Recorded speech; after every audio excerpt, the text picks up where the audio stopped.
This video contains themes of violence and gang activity. This video is an educational documentary. It does not intend to glorify, incite, or encourage illegal behavior. I don't know. I don't think I've seen it. It's taken from public sources and is shown on the basis of fair use. I've made every effort to ensure accuracy of the sources, but I am not responsible for any content English subs published. Every effort has been made to censor this video in accordance with YouTube. React to a bit at least. It's very in depth. Nah, my oldest lives on her own with her husband and new baby. Ah, nice. YouTube's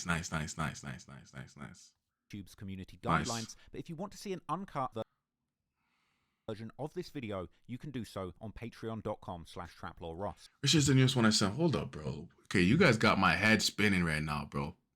AT, anything that you sent, is that all like, is that straight like, they're all English? There's no subtitles. That's some shit. Let me check this one. There's no subtitles, bro. What kind of Facebook links?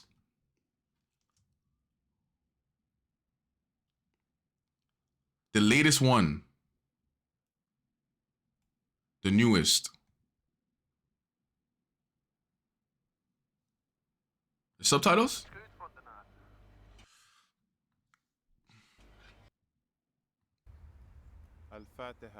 In the name of God, most merciful. Okay, this one might be it. Azmi, isn't this guy a rapper? Let me find out rapper turned filmmaker.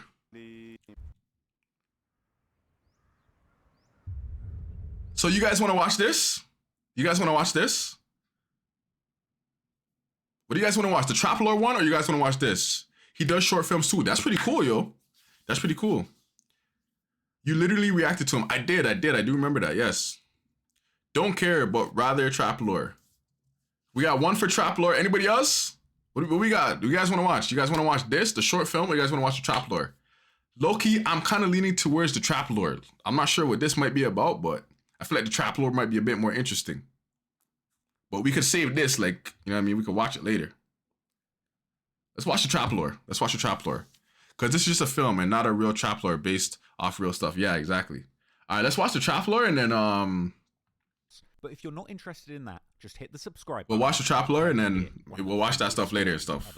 It's an hour and 40 minutes, gang. What the fuck, gang? Sweden, the country that gave us ABBA and IKEA, is probably the last country you would think of when it comes to gangster rap. It's a country known for its stability and affordability, its safety, being rated #1 for quality of life. Sweden has ranked #1 on the Gender Equality Index. They provide universal healthcare and free education. You see, this is all the stuff that I heard. Before I heard any like rap shit about Sweden. Okay, I'm trying not to pause because this shit's long as fuck. This is all the good shit I've heard about Sweden. It's a beautiful country with incredible nature and picturesque landscapes, but behind the surface lurks a dangerous underbelly. Because despite all of the positive things that Sweden has gotten right, it's a country with deep-seated problems. This guy's FBI or something, because I don't know how the fuck.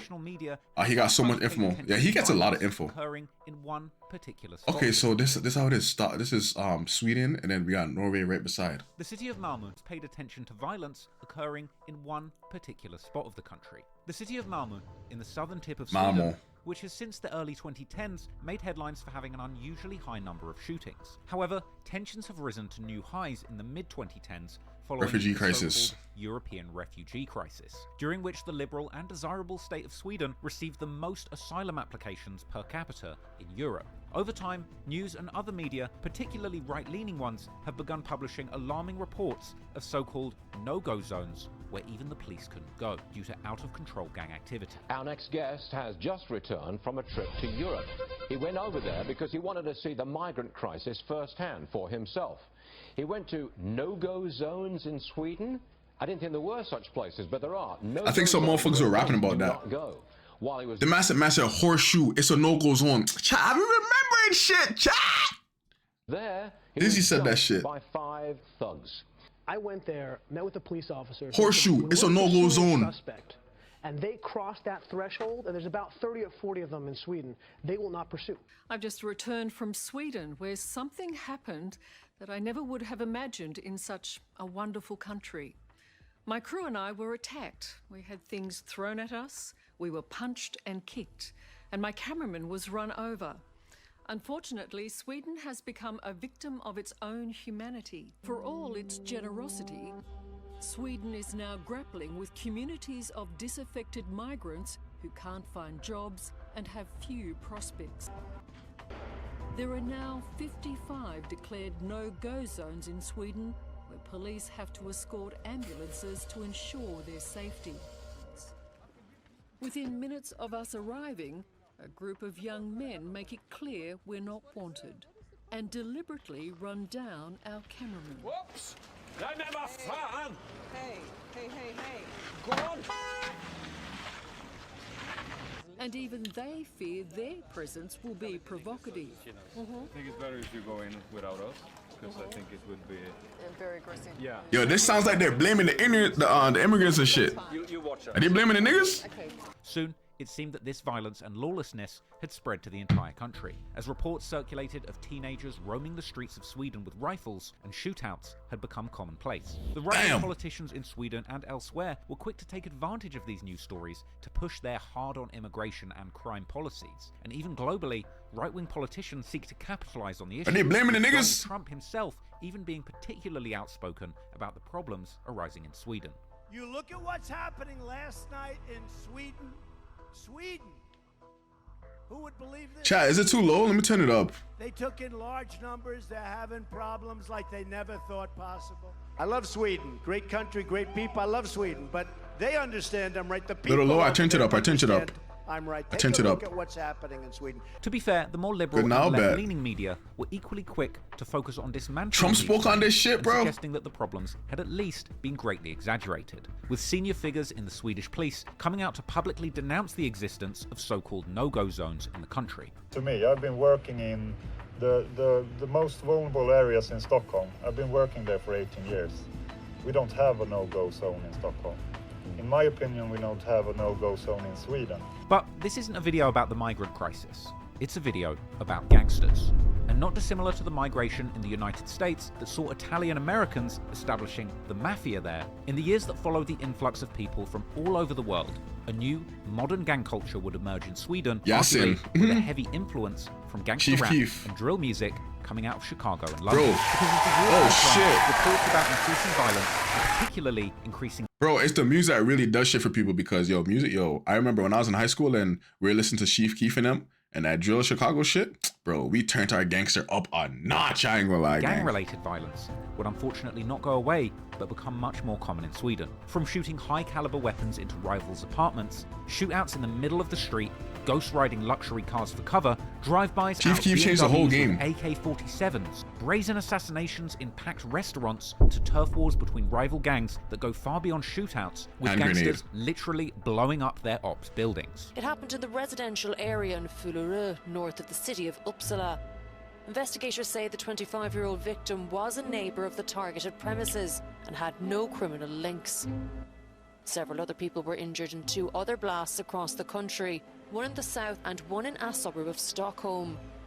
The attacks are said to be part of a long-running feud between two rival gangs in a turf war of drugs and weapons. Shootouts and bombings have become commonplace in part of the country, leaving the media, public, and politicians asking themselves Sorted to what gang can be reports done say Sweden to brittle stop gang problem. out-of-control gangs Here's what from official, waging why- war there. Going into the election year of 2022, gang violence became a hot-button issue for voters in Sweden, and even the left-leaning political party in power at the time was admitting that something had gone deeply wrong in the country. But that seemed to be too Is the government corrupt in Sweden? I've never heard anybody really talk shit about the government. little, too late for the Swedish public. And now it was the right-wing parties, particularly the far-right party Sweden Democrats, who would end up coming out as a big winner at the elections and becoming the second largest party in Sweden. This enabled them to finally have direct government influence for the first time in the party's history, despite not officially Not becoming corrupt, but there's a lot to say government about party. them. Now, much of the new government's policy initiatives would center around Lots of tougher poor immigration decisions. policies and introducing harsher sentences for gang members, including those who were underage. With the leader of the far Yo, they speak English over there, right? If we pull up in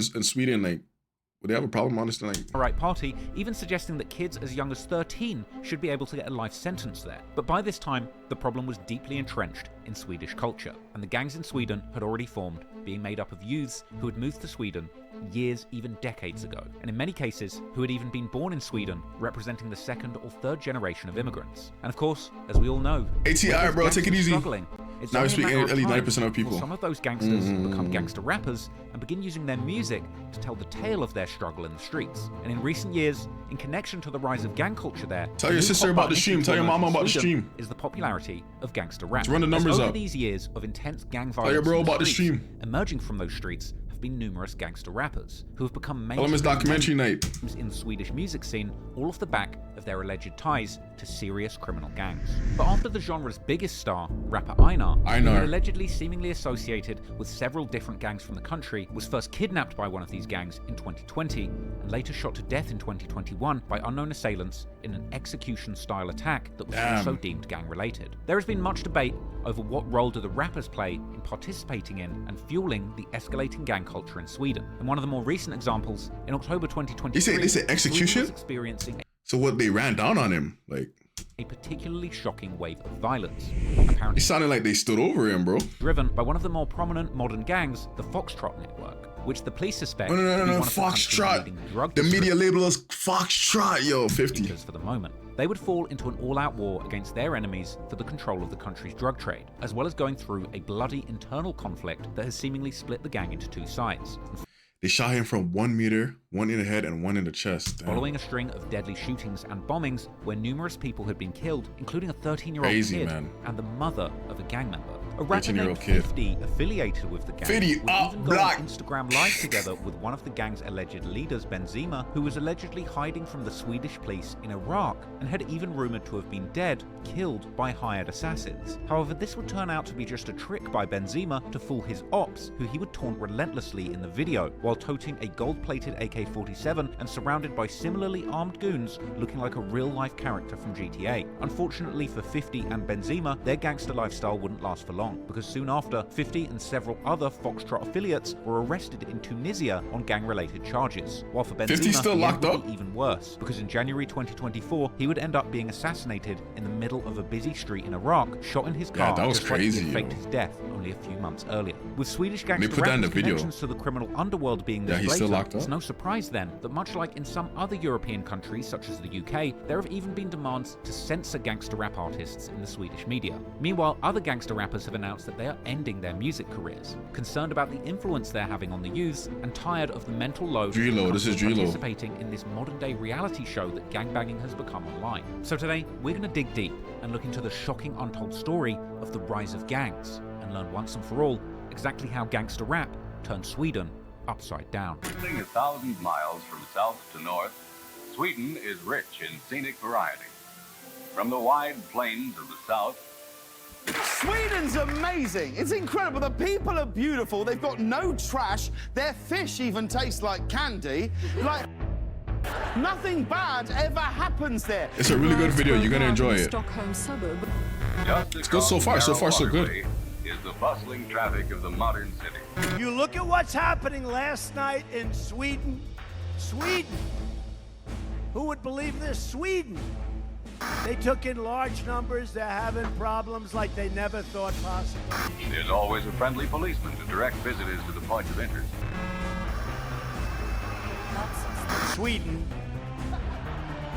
And then a day later, I said, has anybody reported what's going on?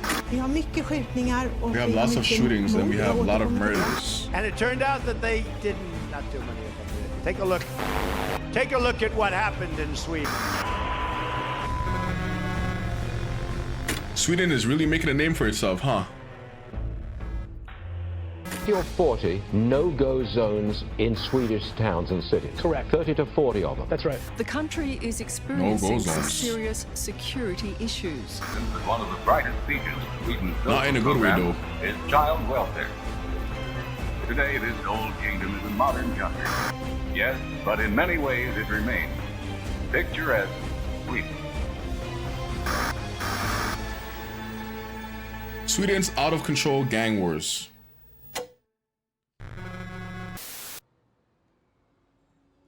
The evolution of Swedish rap. The Swedish hip-hop scene emerged in the 80s, shortly after Damn, this the guy birth goes of the genre back. in New York in the late 70s, and Swedish hip-hop followed in the b-boy mold of New York hip-hop's original origins. Firstly, focusing on the pre-rap elements of the genre, like breakdancing, with some of the Black studded hip hop. These early hip hop breakdance events in Stockholm, showing the world that Sweden could get down with just as much talent as the New York B-boys. But at the end of the 1980s, pioneering rappers like MC Tim had emerged from the country, making history by becoming the first rapper in Sweden to ever drop a 12-inch hip-hop record in the native language. The end result was fairly respectful towards the original hip-hop culture, yet undoubtedly somewhat cringe-inducing if you look back at it these days. Why do you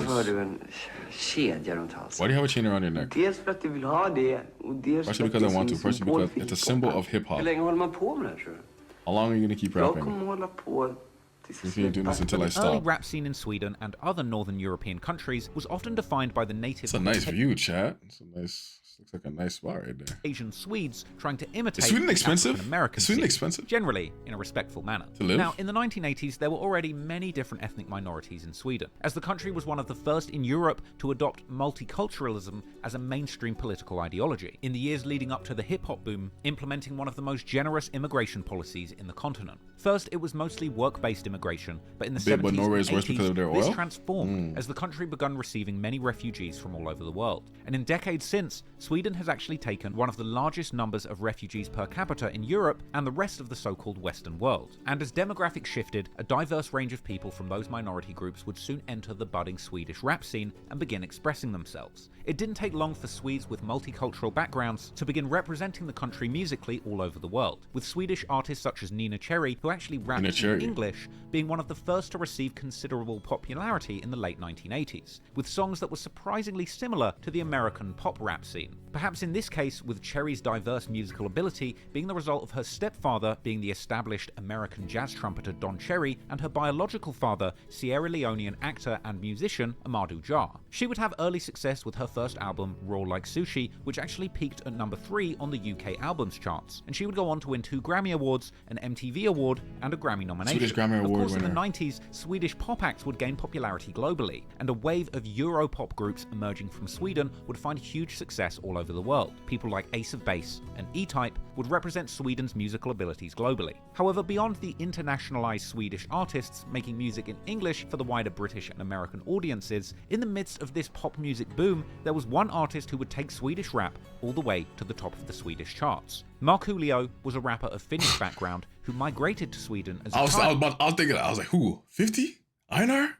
With his stage name being inspired by the American rapper Coolio mixed with his real name, Marco, releasing a string of hit albums and songs in Swedish, which... You know, Young Lean is Swedish. I'm not sure who that is. And Lil Peep is half Swedish. Okay. Many platinum plaques in the process. And while Markoolio represented one of the biggest mainstream successes when it came to Swedish rap to emerge in the 90s, his music was more polished, tongue-in-cheek, and aligned with pop music rather than the gritty, authentic, and marginalized voices that pioneered American rap. Literally being outside my home. Mom picked him up after a party once. Homegrown Swedish rap emerged with a more localized style and a connection to their equivalent of the streets. For example, the Latin Kings were a rap group of Swedish and South American backgrounds who made the charts with their 1994 album, which translates roughly to Welcome to the Suburbs, which Bro, I was not expecting you to say that shit. So-called suburban Swedish, a multi-ethnic youth language adopted by the working-class youth in the country. This dialect was born in the migrant-dominated suburbs in the outskirts of large cities like the capital, Stockholm. The name of this dialect, it's a true story, pretty random but funny, stems from the fact that unlike in the US, where poorer and inner-city marginalized struggles communities are often located in the inner cities, while the suburbs are generally safe places for the middle classes, in some European countries like Sweden, this setting is often reversed. In Sweden's case, the country had actually built an enormous amount of public housing projects in the outskirts suburbs as part of their look so-called... at those buildings. Holy shit, look at that building right there. Enormous amount of public housing projects in the... Mrs. Alfie, what's going on? Yo, look at this building. This is crazy.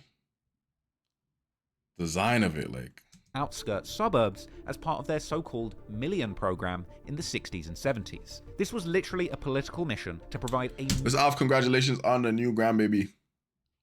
Million new public housing units, a highly ambitious task which they actually succeeded in. I mean, that sounds like something the UK should do, to be honest. But anyway, it was in these suburbs that eventually settled in Sweden, including most of the refugees. Yes, like I was saying to Alpha, I'm sure this will bring some newfound joy and excitement into the life, because, you know, it's the grandbaby. Refugees who had We all know how the grandbaby, with many of these grandbaby gets refugee treated. communities often struggling with issues like unemployment and social exclusion. This would eventually create segregated neighborhoods where poor working class migrants would actually become the majorities. And it was in these communities where a new wave of authentic and real rappers. I'll show you pictures. I seen a photo. Backgrounds was much more reminiscent of the original oppressed communities who birthed the American hip hop scene in inner city New York. One particular artist would actually end up playing a central role in truly popularizing Swedish rap music that was still faithful to the original American scene in style, while still being localized and authentic to the local. Who's this, a Swedish Eminem? That rapper was called Petter. After dropping his debut album in 1998, he would go on to drop 2 albums that topped the charts in Sweden, as well as racking up a litany of platinum certified top 10 hits in the decades that followed. He would play an integral role in making rap music truly mainstream in Sweden, kicking off a Swedish hip-hop boom at the end of the 90s and into the early noughties. However, despite rap becoming mainstream in Sweden throughout the 90s, also during this decade, underground rap circles began to grow, and subgenres such as so-called... Who do they listen to in like radio stations in Sweden? Do they listen to like American artists a lot? Or do they have like home loved artists that they listen to? Conscious rap would also gain popularity in the country. On the radios and stuff, like real mainstream. Loop Troop rockers, made up of MC Promo and Supreme, as well as DJ turned producers MB and Cosmic. They would gain an audience in Sweden and abroad by rapping in English about graffiti culture. Bro, we listen to all mainstream stuff too. Racism, and other socially critical topics with a Swedish lens. Since then, they've made a name for themselves in European underground circles for the last few decades. However, interestingly, as the decades went on and Sweden's demographics would slowly shift, partly due to the influx of migrants flocking to these suburban communities, rappers of a diverse range of backgrounds would ultimately emerge and increasingly reach the Swedish mainstream music culture. Artists such as Timbuktu, named after the city in Mali that his father hailed from, who would eventually drop a #1 album in 2007, which I'm not even going to try and pronounce. There's also the Nigerian-born Ayo and Adam Tenster, whose father was from Gambia, but adopting a rap name derived from the suburb of Tensta in the outskirts of Stockholm, where he hails from. This was yet another suburb that has recently become known for its escalating gang wars. Into the 2000s, the Swedish rap landscape would begin to look more and more diverse. Thrice's dad was a gangbanger? Or, sorry, not a gangbanger, like an artist. Easton and Phil and their crew, High One, as well as people like Ken Ring and the rap group Labyrinth, whose rappers come from various backgrounds ranging from Chile, Palestine, and Serbia. The diversity in Swedish rap would extend beyond simply the heritage of the rappers themselves, as these rappers would commonly speak in their music about their hard upbringings in the million-programmed suburbs, as well as criticizing the racism and exclusion of Swedish society that had apparently been directed towards minorities from these neighborhoods. But although gangs had certainly already begun to form in many of these areas, the music rarely, if ever, actually depicted the gang lifestyle. However, in the final year of the 2000s, one rap group emerged that changed this completely. That group was called Kartellen, translating to the cartel. This group would become famous for their provocative depictions of crime and social problems in the suburbs they grew up in. The story of Kartellen is a somewhat unusual one, but to make a long story short, the group was started by 2 lifelong Swedish criminals who were serving long sentences. Yo, isn't that the guy from Home Alone? Bro, who is this guy? Bro, that guy looks like he's been in a movie somewhere, bro. In Finnish prison for allegedly taking part in a murder plot. The group was made up of Leo Kinnuson, which means Chinese, Carmona, of Swedish and Chilean background, and Jan Babyface Raninen, of Finnish and Swedish background. Bro, that guy looks like he's in some movie, Carmona decided to start a rap group in Sweden that would tell the stories of him and Raninen, the kind of stories about Sweden's criminal underworld that the country had never heard before in music. These were the true stories from their past lives of crime, including one of the largest robberies in Sweden's history, in which Carmona was allegedly one of the 3 perpetrators in 2002, as well as the murder of one of Sweden's biggest mob bosses of the 90s, Dragan Josovic, whom Raninen had apparently executed in cold blood during a horse racing event in 1998 whilst working as a hitman. This was an assassination which kick-started a violent Serbian gang war. So it's like, this is like what? Early 2000s, 1990s, so like, it's been like there, you know what I mean? It's not like there wasn't ever no gangs and shit. You feel me? Like there's the mob bosses. This guy didn't just mob boss out of the blue. You feel me? Like he was probably like doing shit in the streets of Sweden for like a long time. So it's not like they never had gangs. Kartellen is not known for music, but also year sentence for the murder, committing the biggest robbery in Sweden at a Stockholm International Airport. What did they rob? Sentence that many thought was actually the result of his innessent looks, earning him 5 years. Raninen This was an assassination which kick-started a violent Serbian gang war within Sweden. Rannanen received an 8-year sentence for the murder, which he only ended up serving a little over 5 years of. An incredibly low sentence that many thought was actually the result of his innocent look. This the guy that blamed him? This the guy that blamed him?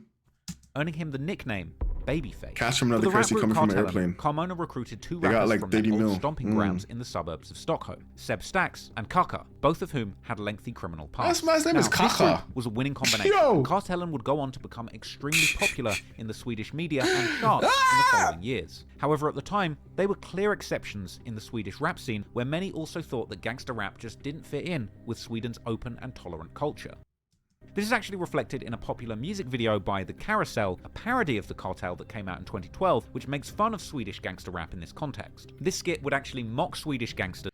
Trying to rap has been cool. I think you hear it. We always have sunglasses even though the sun never shines. So freaking wonderful. Dang girl smiles. Every night is a visit from the Tooth Fairy and trams hang out easily. For wearing sunglasses in the winter and making the light song. of their Keep it dental hygiene, a music video which even featured a cameo from the real Cartel, who pull up on them at the end of the video. Stäng av musiken! Musiken, det skojar ni med oss. Vad är ditt problem? Vad fan är ditt problem? Driver du? Hej, driver du? Det är vi som är kartellen. Mannen, har du härmat vår lock? Hej, vad fuck? Hej. Vad är det här då, mannen? Vadå, du har fet lina? Now, at the beginning of the 2010s, true gangster Chat, those guys run upon me, I'm running still. rap in Sweden was still extremely niche. However, that would rapidly change after Chief the drill Keef takes Chicago drill sound music overground. movement begun spreading from Chicago to the rest of the world all around these times, with Chicago rappers' ultra-real and violent interpretation of gangster rap rapidly influencing the Oh Swedish rap. nigga, I'm 300. Yo, As holy. various artists would emerge, trying their best to bring that Chirac energy to Sweden, and showing the world just how real tourist areas... As a Swede, I love the idea of the tourists who come onto YouTube searching for advice on what to do in Stockholm, using the keyword Stockholm City, and end up with this as their first result. Very representative. Yo! Holy shit, don't kill me. Stockholm could actually be beneath the Bruh. surface. Interestingly, by 2018, amid the rise in Swedish gangster rap imitating Chicago drill, That's an kind of true, unexpected bro. face That's kind of in the true. Swedish rap scene. The rapper EINAR, a wholesome-looking Einar. 15-year-old Yo, bro, I heard Einar's mom was a celebrity, bro. teenager whose mother is actually an accomplished Swedish actress named They mean the Nils. video. Although Einar and did Stockholm grow up City, in public yeah. housing projects like most other Swedish gangster rappers, he did grow up in the Stockholm suburb of Enschededalen, where idyllic Where they wooden literally houses fire a in bunch the of guns in south, the like video, ones damn. often seen in travel shows about Sweden, Eskendalen. would meet working-class apartment buildings in the north. And these kind of hoods are actually Wait, where so Einar wasn't from the hood? hanging out with his friends in early music videos, particularly Enschededalen, or simply Dalen, a small district in Stockholm, which is also where one of Stockholm's most infamous gangs, the Dalen Network, allegedly takes its name from. That's like, bro, network? To use the word network as like, as far as the gang ties, like that's so like, that's kind of some mob shit, bro. You feel me? Like the Dalen Network, the something network, you feel me? Despite his mother's success, Einar's childhood was reportedly somewhat troubled, as he claims in his song Youngster with Extra Energy that he and his friends were up to no good from a young age, stealing scooters and selling drugs in school. Eventually, Einar's mom Einar would meet is a an man called actress, Paki. not really Now, famous. that's She his is name. known. Don't She's a cancel known me for person that. though. But he would allegedly She be was a never former rich, leader and she had of the lots of Dalen problem with Network alcohol. gang, Okay. who would actually end up becoming Einar's manager, Chapo, together with another alleged member of the network called Chapo. This street Chapo. management duo would unfortunately meet a tragic end, when in 2018, Paki would be killed with allegations that Chapo was even responsible, with all of this ultimately leading to a trial where Chapo would beat the charges. With all of this going on, Bro, it's beat no the wonder case. then that Einar himself was going through some difficult times. Now Einar's it's getting problem interesting. behavior Focus would up. eventually cause the All right, social bet. services to take him away from his family for 6 months, but this would do little Einar to got change his taken away. behavior, and He's a eventually he bad began kid. carrying a gun and following in the path of gangsters that he had surrounded He's a bad himself with. youth. However, Einar had also been incredibly passionate about rap music since a very young age, and during these turbulent years of his life, clips would circulate online depicting the baby-faced teenager rapping in the studio and outside in the Swedish streets, with Einar putting the pain from his turbulent upbringing into his lyrics, suggesting that rap had always been his salvation in Rap between has always spells been as a there. drug dealer, with Einar ultimately inferring that rap music actually made him a millionaire. His career would absolutely explode in early 2019 after he dropped his gangster love song Katten, or Trakten, which translate to cat in this song meaning a girl from the hood. And he would also drop a music video for the track which was unmistakably gangster despite its romantic undertones. Although there were already Bro, some gangster rappers who were already getting popular before EINAR. Since I said it was a love song, but like it turned out so gangster. Like the video turned out so gangster. His success, gangster rap in Sweden has. Bro, why haven't you guys ever requested this one, bro? This is the start of the shits. The mainstream, including rappers with real connections to some of the most violent gangs in the country. And as time has gone on, in the continued acceptance of drill music, we reacted to this one. Gulag, we reacted to that one. Far more violent, with firearms. Lupin, I have this one on standby. In music videos becoming commonplace. Up block, whoa, mannequin, whoa. Becoming a popular theme of the music there. Unfortunately, EINAR's proximity to the streets would ultimately prove fatal. But in order to understand the deep connections between the music and the streets of Sweden, we've got to take a closer look at the hidden criminal underworld and learn about the real and dangerous gangs operating beneath the surface in what's supposed to be one of the safest countries on That's Earth. how I know you're actually interested. Bro, what are you talking about? Memory. Otherwise, you would forget. Why would I forget the videos that I've uploaded, bro? And the music that we've reacted rap to. in Sweden makes it seem like the gang problem has arrived in the country pretty much out of nowhere during the 2010s. And while to a certain extent you could argue that that's the case, the roots of the gang problems in Sweden... Bro, I'm interested in this shit because you guys are interested in it.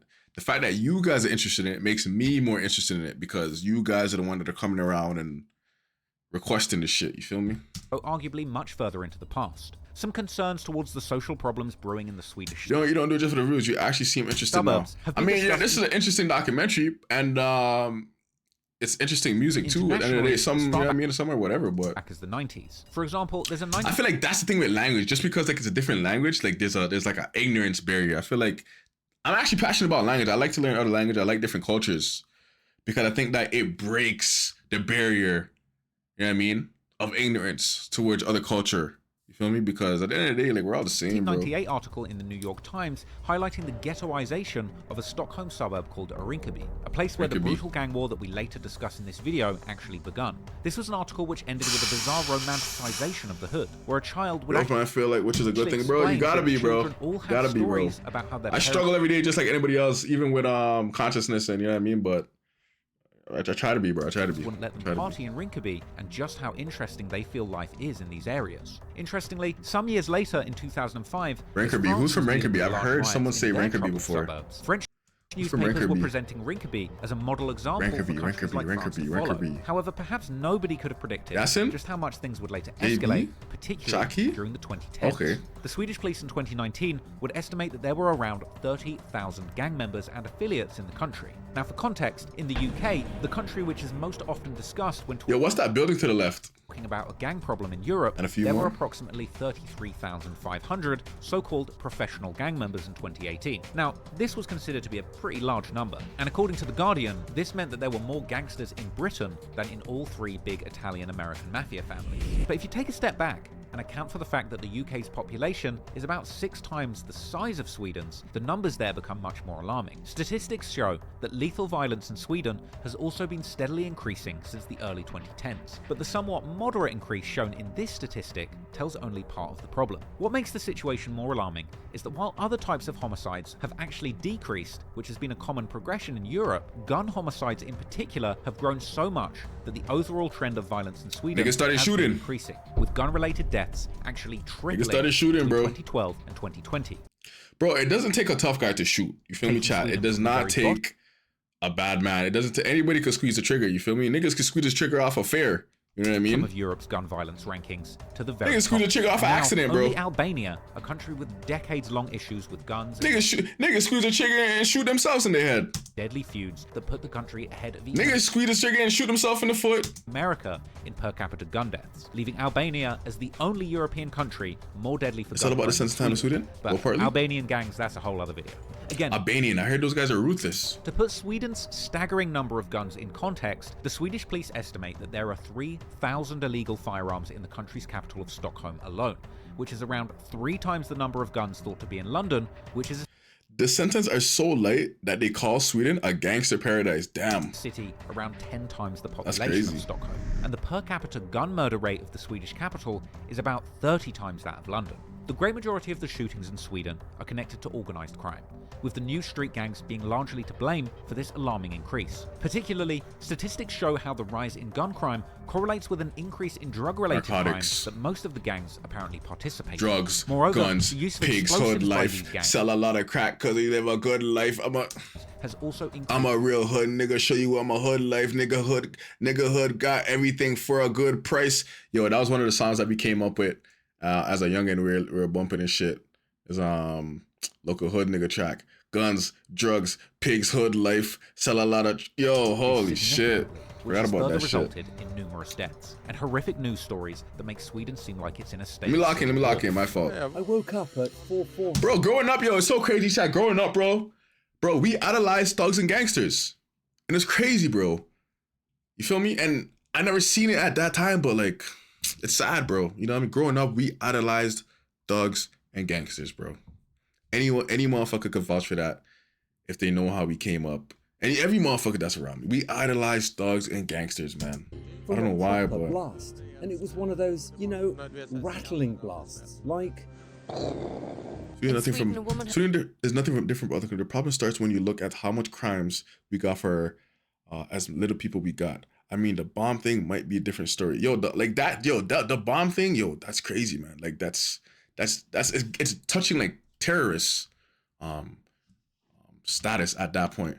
But yeah, you're right, bro. That's why it's like don't be ignorant, because obviously it's a different place. The culture might be a bit different, but at the end of the day, like, what's gonna be so different throughout, you know what I mean, under the sun? Nothing is new under the sun. You feel me? Like, everywhere got their own problems. Nowhere is really safe, to be honest. Has died after what police believe may be the latest in a series of explosions linked to a gang war. Investigators say the 25-year-old victim was a neighbor of the targeted premises and had no criminal. They ain't got no special new drug that, you know what I mean, that hasn't seen the market anywhere else. Maybe, I hope not. Police think. Yo, is there a lot of crackheads in Sweden? There has to be, because it's like attack in Sweden which killed an 8-year-old boy. Do you guys have a lot of homeless people? Could be linked to a gang-related conflict.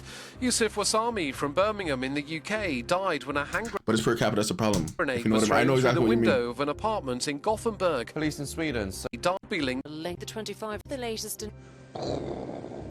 Civil war resulted. The use of explosives by related crime that most of the gangs apparently. Let's lock in.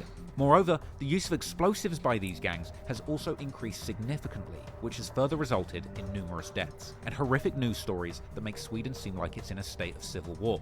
I woke up at 4:40 from a proper blast, and it was one of those, you know, rattling blasts, like. In Sweden, a woman has died after what police believe may Most people don't really make a change for the series of gangs. explosions linked to a gang war. Investigators say the 25-year-old victim was a neighbor of the targeted premises.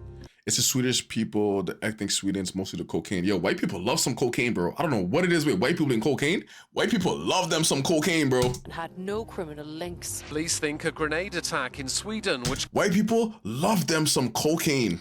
Killed an 8-year-old boy could be linked to a gang-related conflict. Want to know something really bad? Yusuf Wasami I don't, Mrs. Off. from Birmingham almost everybody. in the UK. Not everybody. Died when a hand grenade was thrown through the window of an apartment in Gothenburg. Police in Sweden say a man has died after picking up a suspected hand grenade in Stockholm. They even found cocaine in the government buildings a few months ago. Yo,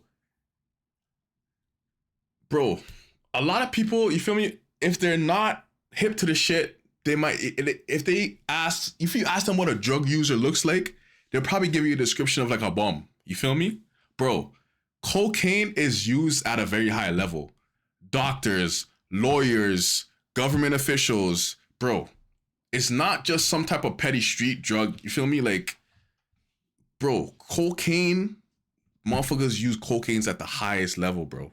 Stockholm. I've seen motherfuckers use cocaine at the highest Swedish level. gangs have also been linked to shootings and murders in other countries like It's a rich man's drugs at the end of the day too. Like, you feel me? If they're balling, they're more likely to be off of cocaine and shit. Their operations abroad on Cocaine a more permanent parties. basis, particularly in the neighbouring countries of Norway and Finland, where they likely have few rivals. Even the politicians take it. Yeah, man. They take it. They try to act like they're better than anybody else. As well as Spain, where supposed Swedish narcos have migrated there to be closer to their Lots of office people use cocaine. allow Yeah. them to maintain and grow their drug dealing operations. As the gangs have become an inescapable part of the Swedish society. Bro, some of the most obnoxious people I've been around of in my life have been like avid cocaine users. You feel me? Like, it just gives them this type of energy. Sometimes it can be too much, it can be too annoying. the media has also begun to make increasingly detailed reports about them, including dedicated sites like this one from the Swedish public service media company SVT, where each gang is presented in great detail. Stay away from drugs, kids! It's almost like a corporate version of Reddit's Chiracology sub, which documents the daily goings-on among Chicago gang and drill communities. This particular site lists 29 gangs that have at least some operations in the Damn, there's a whole snitch site? That's crazy! Yo! Area, what which the fuck is presented in great detail. From the Sweden to make increasingly detailed reports of the escapable part that allow them to maintain and grow their drug dealing operations. As the gangs have become an motherfuckers got a whole snitch site. Swedish society, the media has also begun to make and cocaine could be pretty easy to hide. But psychology and when you're taking it, that's why it's so common, yeah. Detailed reports about them, including dedicated sites like this one from the Swedish public service media company SVT, where each gang is presented in great detail. I feel like it's a lot easier to hide than other drugs. You know, it doesn't really smell that crazy, but cocaine usually makes people act a certain type of way, whereas, you know what I mean?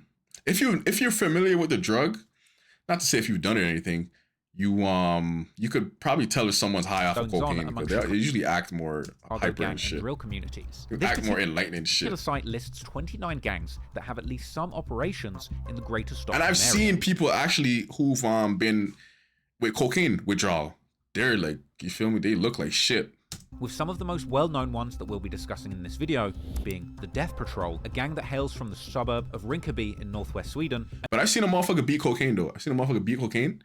And when he was a user, he was so skinny, he was like sticking bones, and then after he beat it, he put on some healthy weight. You feel me? He looked a lot like brighter, looked more alive. A name which was first given to the gang by the media, as seen in shocking reporting on the group being suspected of committing as many as 10 murders. The original members of the Death Patrol apparently called them. You know who actually does a lot of cocaine on a low that I've seen throughout my life too, bro? Like white girls. White girls love them some cocaine, gang. Bro, holy shit. White girls be loving them some cocaine, gang. They be in the bathrooms, cocaine. You feel me? Like, and then like you'll never know because you'll think, oh, they're partying, they're drunk, bro. Them bitches off cocaine.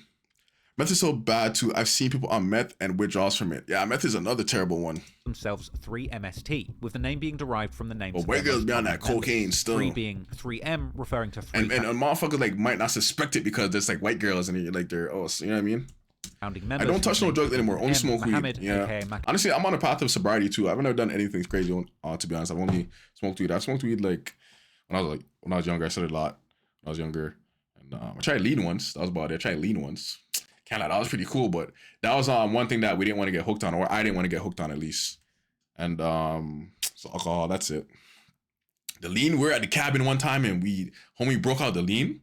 We're like, yo, fuck it, why not try it? And then it was cool. Like we were wavy, we were like, you know what I mean? It was cool, we were mellow, but one thing that stuck with me is like it's under the category of like what is it? Like heroin or some shit, and it just doesn't sound appealing to me. You know what I mean? So but these days I don't really do anything, to be honest, bro. I barely even drink and shit. I've never tried shrooms, nah. Lele. Never tried shrooms. I wanted to back in the days, but these days I really just don't give a shit about trying anything else. And Maslow, I love magic mushrooms. Who are these people? Apparently being suspected, a name of Chicago gang and drill community. Yeah, there's this particular site lists 29 gangs that have at least some operations in the greater Stockholm area, with some of the most. But I kid you not, bro. Weed, bro. I first had my first spliff when I was in like grade 7, dog. And honestly, when I first started off versus now, like the high was a lot better. We were vibing, the lights were streaky, everything was fun and cool. We're laughing a lot, you feel me? Eat some chips, whatever. But these days, motherfuckers, I just feel paranoid as shit. In this video, being the Death Patrol, a gang that hails from the suburb of Rinkeby in northwest Sweden, a name which was first given to the gang by the media, as seen in shocking reporting on the group being suspected of committing as many as 10 murders. The original members of the Death Patrol apparently called themselves 3MST, with the name being derived from the names of their most prominent members. Death Patrol is SHACKI's gang. Death Patrol is crazy. To 3 founding members whose names begin with M, Mohammed, aka Makan or Makalele. Bro, I don't know what is all these motherfuckers. They might all be Somali, bro. Bro, I don't know what is with these guys. The East Africans. Those guys, I don't know what it is. Maybe it's because the war-stricken country, whatnot. But those guys love to do some ignorant shit. You feel me? Not all of them. I want to say more. Not all of them. Because I see some very humble, some very respectable, some very God-fearing people. But a lot of these motherfuckers, bro, They love to shoot shit up. aka Hajut. The S They're mostly stands for Somali and Death Zachariah, Patrol, yeah. aka Shobra, and But a lot of Arabs too. Abis Ahmed, aka Talak, Okay. with some suggesting that the name 3MST actually stands for the Three Musketeers. Those motherfuckers, Later, the yo, abbreviation you give them a DP, or reason Death to Patrol, blow your has become shit a down. common name used to refer to the gang in internal Sweden. The Death Patrol formed in 2015, but has now been largely replaced by a new generation. And even straight who have been Swedish given people. The new name, the Holston Not as Filter, common though. referring to another suburb near Rinkeby. This new Thanks to generation of Rinkeby. the gang has also been referred to Buster. as the Death Patrol 2.0 or Death Patrol YDP, 2.0 is meaning crazy. Young Death Patrol. With this formatting actually Young Death borrowing a Patrol. common UK gang tradition, using the letter Y to refer to a younger generation of a famous gang. And shockingly, it wouldn't take long for news reports to suggest that the Death I've seen that too. I've seen that in the streets of Toronto. I've seen people like use like, you know, they'd be like the junior gang, like they're the young G's, you feel me? But they still want to be known as a part of the gang. Death Like, Patrol 2.0 but they have their was own little quickly clique. becoming one of Stockholm's most violent groups. And now, in direct opposition to the Death Patrol, you have the Shottaz, another gang from Shottaz. Rinkeby, infamous for their deadly feud with the Death Patrol that goes all the way back to 2015. This gang likely got its name from the classic 2002 gangster Have you guys ever seen this movie? If you haven't, go check it out, man. It's a nice movie. movie. Shottaz is Yasin Gang. Yeah, I figured which that. depicts two guys from the hard streets of Kingston, Jamaica, Shottaz is a good movie, man. migrating to Miami in search And for a better JB. life. Some of the main names that have been associated with the Shottaz are the brothers Far and Faye, aka Frankie, as well as I think Yasin had mentioned this. I think both of them, or maybe one of these guys, naming the song. Faisal, Chicago, aka I think. Kingston, Jamaica, migrating to Miami. So I'm in the car search with for a better fires, life. da-da-da. Some of the main names that have been associated with the Shottaz are the brothers Far and Faye, aka Frankie, as well as Faisal, aka Indiana, A, Poi, Gucci, Hoods, and the rappers Yasin, formerly Yasin Bin, and Jafar Bin. Like the Death Patrol, the Shottaz also have a younger generation who go by the name FLG or Filterlösa Grabbar, which translates to something like the filterless guys, suggesting that in the streets, they truly have no filter. No Later, filter. the FLG would also have a split where some of the members would start a new gang called SSA, or Same Side Always. Now, as mentioned previously, there's another gang called the Darlin Network, which was allegedly the first Darlin. gang that the rapper EINAR became associated with as a youngster through a friend of his called Packy. That's his name, don't cancel me for that. At the time, this gang was likely operating mainly in the projects of an area called Darlin, including the suburbs around Darlin equals Enskede where Einar. EINAR grew up, and the neighbouring Bagarmosen. However, recently, the gang has allegedly begun heavily expanding their operations across the country, leading to a violent turf war with another criminal group called the Foxtrot Network. That war reportedly begun in the city of Sundsvall. Allegedly, the gang's Oh wait, so Darlin had nothing to do with Foxtrot in the first place? I thought Foxtrot was a network like with a whole bunch of those guys. So I guess expanding there, and the neighbor of an area called Darlin, including the suburbs around Enskede where EINAR grew up, and the neighbouring Bagarmosen. However, recently, the gang has allegedly begun heavily expanding their operations across the country, leading to a violent turf war with another. that's what there was. Oh, bloody conflict between the gangs Darlin and Foxtrot. Now 9 people are charged with several. I swear they're together. Now Foxtrot is a pretty new gang. Meanwhile, most these gangs have talking about they're a few years old. Criminal group called the Foxtrot. Because Network. That war reportedly begun in the city of Sundsvall. Allegedly, the gang's expansion has recently Foxtrot became a big name because they came from nowhere and just took over everything. come under the leadership of a fresh-faced 25-year-old kingpin by the name of Mikhail the Greek Tenezos. Tenezos has a warrant out for his arrest and is assumed to currently reside abroad. This is the leader of but Foxtrot? His location is unknown. Now, the Bro, Darlin how Network old is this shit? 7 months. This shit's pretty recent, chat. also has several rappers associated with the gang, including Oh, that's the leader of Darlin? Thrife Jack, Okay. who hails from the suburb of Enskede and can be seen Right. hanging out with EINAR in the projects of Darlin in EINAR's first music video. There is also Haval, who hails from the suburb of Skarpnjak, which is located near Enskede, who can even be seen here posting with the former leader of the Darlin network, Mario Golzarmia, who is currently imprisoned for the kidnapping of EINAR, among other serious charges. However, Haval has also been connected with another gang who are allied with the Darlin, the Vorby network. The Vorby network hails from the western outskirts I've of heard Greater this name Stockholm, before. unsurprisingly, a suburb called Vorbygård. The gang was allegedly founded by a man named Chihab Lamauri sometime in the late 2000s or early 2010s. According to the police, Lamauri is a strong leader who had organized the gang like a mafia with a strict Barbie is vertical Sickan. leadership Okay, structure. yeah, I think Besides- Sickan was put. Oh, there it is. Holy shit, this is crazy. Yo, this is exactly the scene that I was thinking about, bro. This is exactly the scene I was thinking about. And then I remember, yo, we reacted to Sickan. He was posted up in front of this spot right here. Perfect timing. That's so crazy. That's what I'm showing you, bro. Oh my God. Oh my goodness. Wow. That is so crazy. Sickan, who often hangs out in Vorby so crazy, bro. Music videos. This gang has had... Yo, Sweetie. I remember that. Yo, this guy.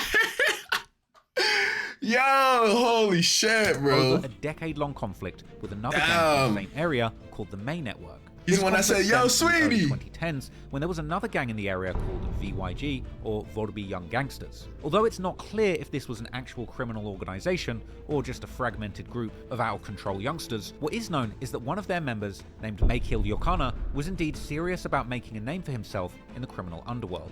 In 2011, Yokana was shot in Vorby, but would fortunately survive, and it was rumored that Lamauri's group was behind the shooting, which may have had something to do with territorial disputes regarding drug dealing. According to the local police... Fluxy, this is what you gotta do.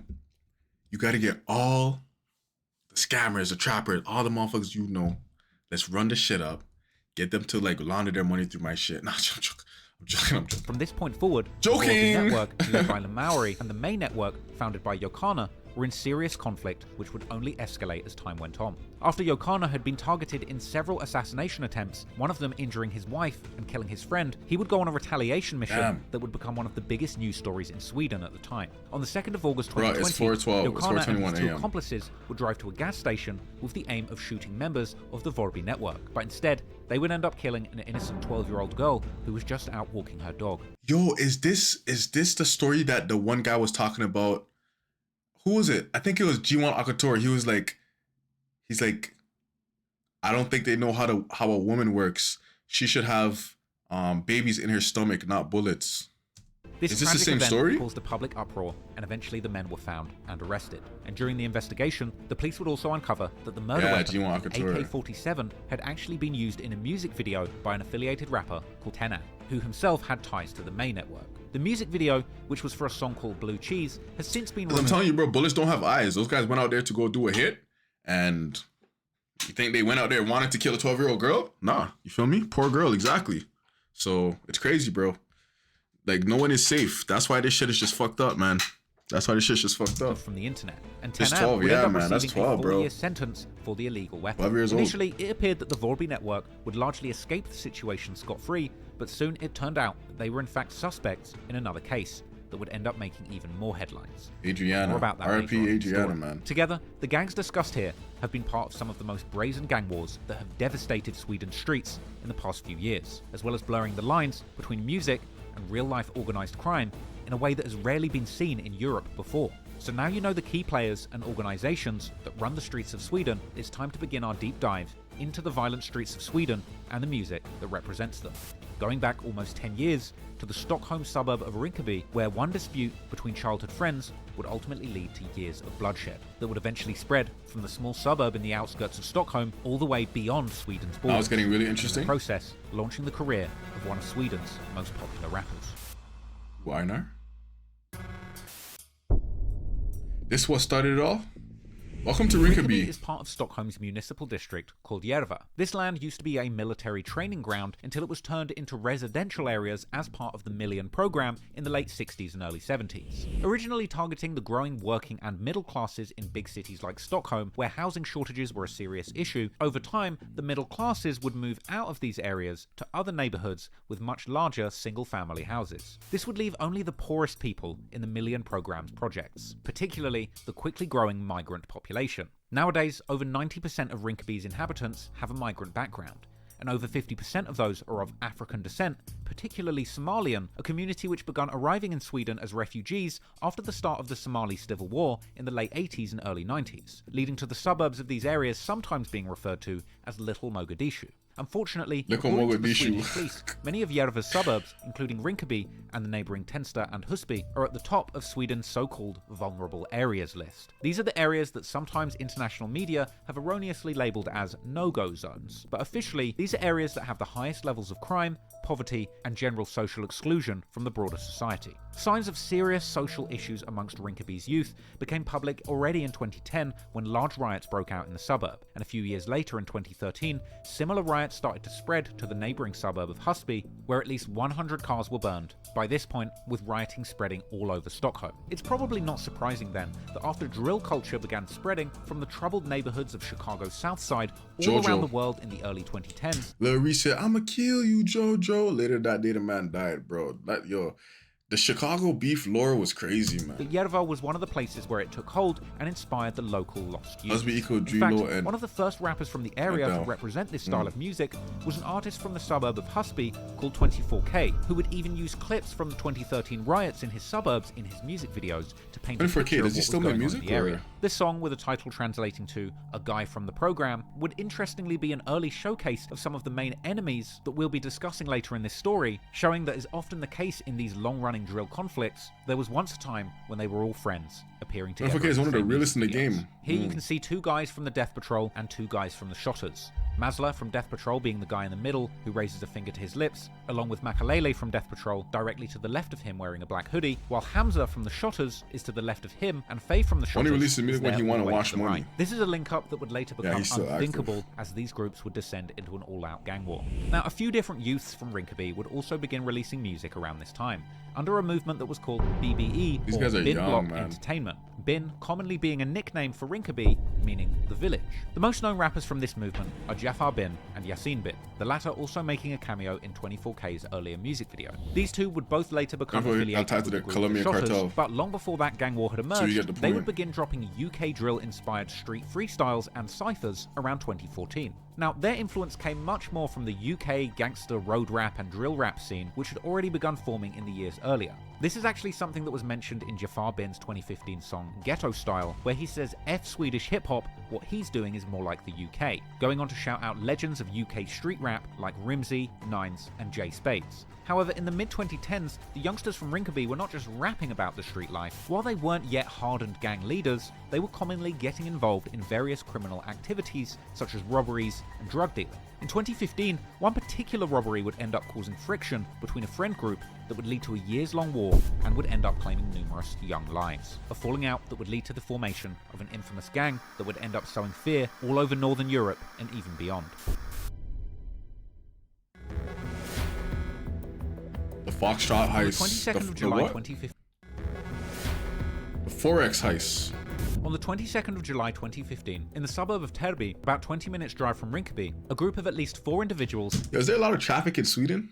...pulled a heist at Forex exchange, getting away with cash. This robbery happened legit 7 minutes from me. Worth about $200,000 US. Oh, you live in the downtown district, huh? This was a major lick that everybody was soon talking about in the streets of Rinkaby. By the end of that day, word had spread that a 19-year-old This happened in the city, right? guy called Izzy had allegedly been the main culprit behind the operation. However, there had originally been others involved in planning this robbery. One of these guys was a 16-year-old Masla. But for whatever reason, Masla was not I live in the worst part of a nice area. Invited to the heist itself, which led to him feeling betrayed by Izzy. Wait, what? Masla in planning this robbery. One of these guys was a 16-year-old Masla. But for whatever reason, Masla was not invited to the heist itself, which led to him feeling betrayed by Izzy for carrying the robbery out without him. Masla's friends were sharing his anger.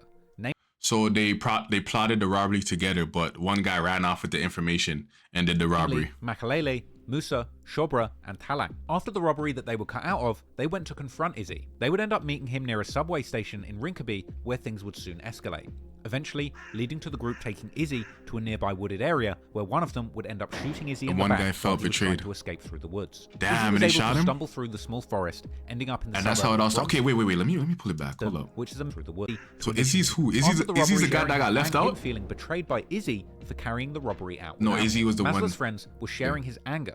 Namely, so Makalele, Musa, Shobra, was the guy that got left out. After the robbery that they were cut out of, they went to confront Izzy. They would end up meeting him near a subway station in Rinkaby, where things would soon escalate, eventually leading to the group taking Izzy to a nearby wooded area where one of them would end up shooting Izzy in the back while he was trying to escape through the woods. Izzy was able to stumble through the small forest, ending up in the suburb of Bromston, which is a middle-class neighborhood. Just for reference, this is like an upmarket area which is worlds apart from the projects of Rinkaby. It just be like that, bro. The hood be across the street from the freaking richest area. It's here in this upmarket neighborhood that Izzy would ultimately collapse in the yard of an I used to live in a hood like that in Toronto. For help. Unfortunately, later that night, Izzy would cross the street and it's a whole different world, bro.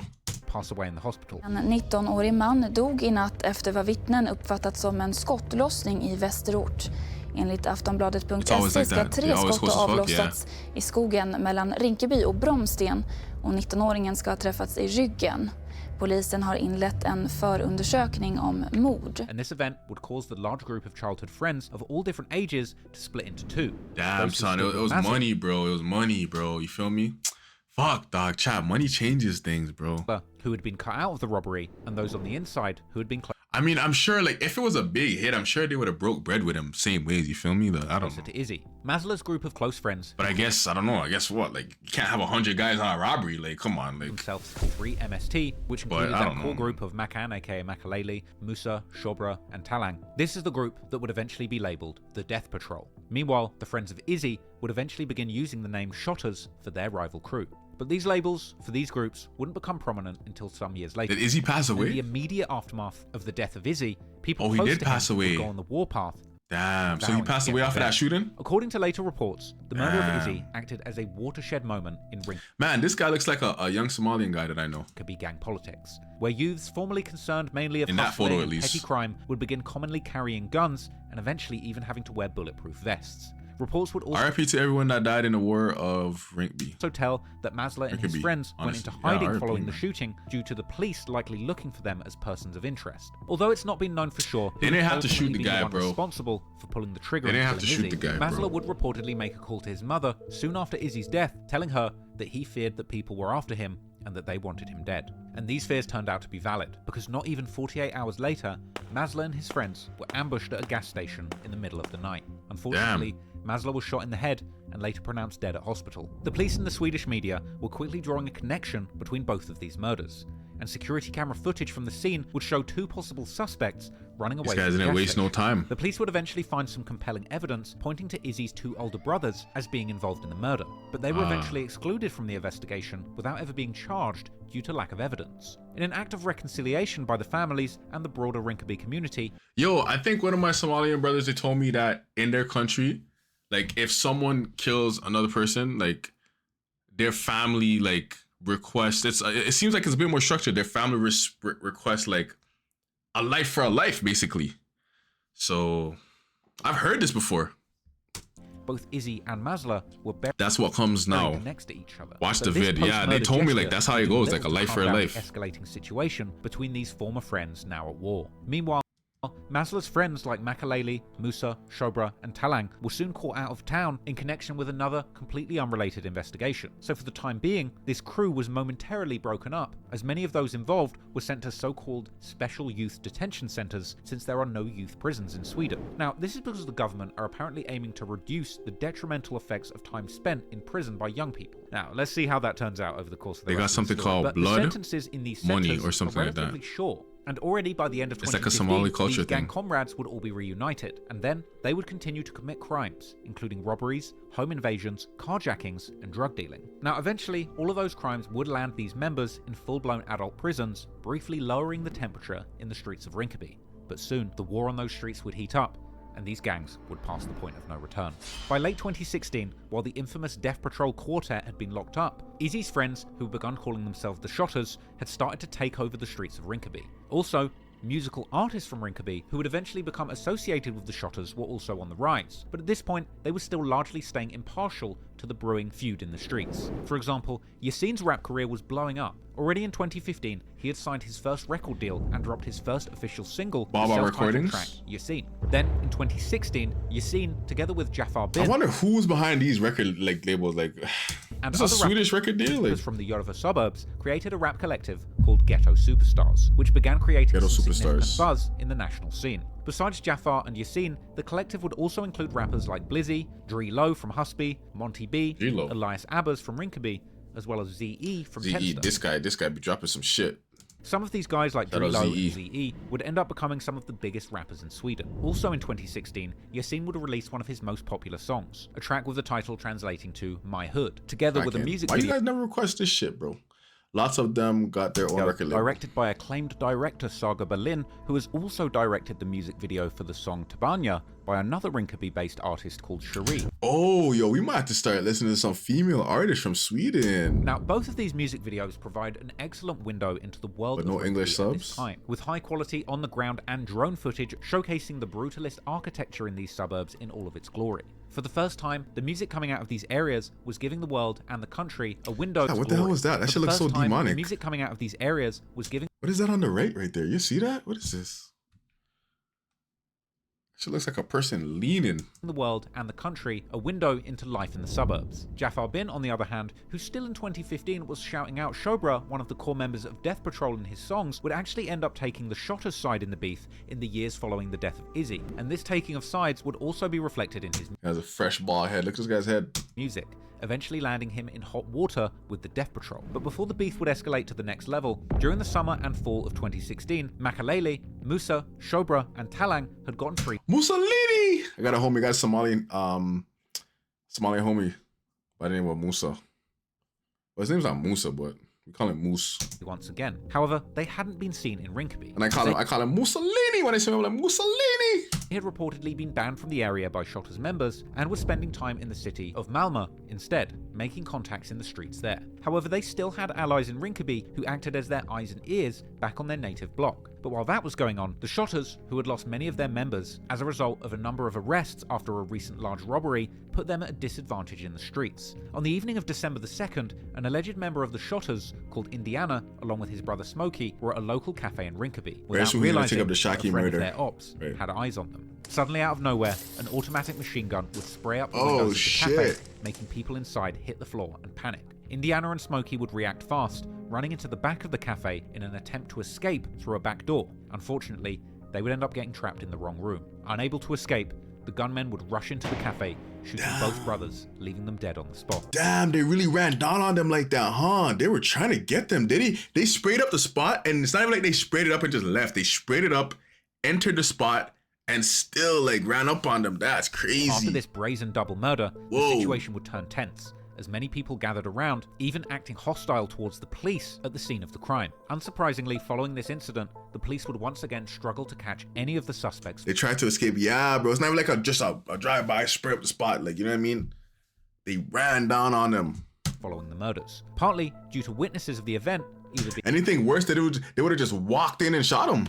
Anything worse than that, it didn't even seem like they needed to spray up the spot. Being vague about who and what they had seen, or plainly There's damage to the business for no reason. Cooperative. I guess the no snitching rule applies in Sweden too. In reality, many of the locals likely knew very well just who had been behind this brutal attack, but many were scared to share any information with the authorities. A week later, these two murdered brothers were laid to rest in front of a large crowd and R.I.P. man. It's only we buried on today. Let's bury our hatred and our war with each other.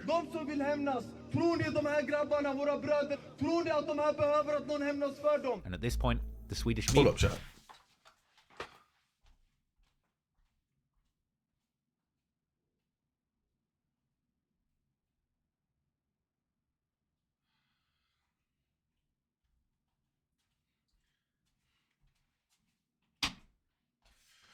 I thought I was hearing some shit. Shit, my elbow.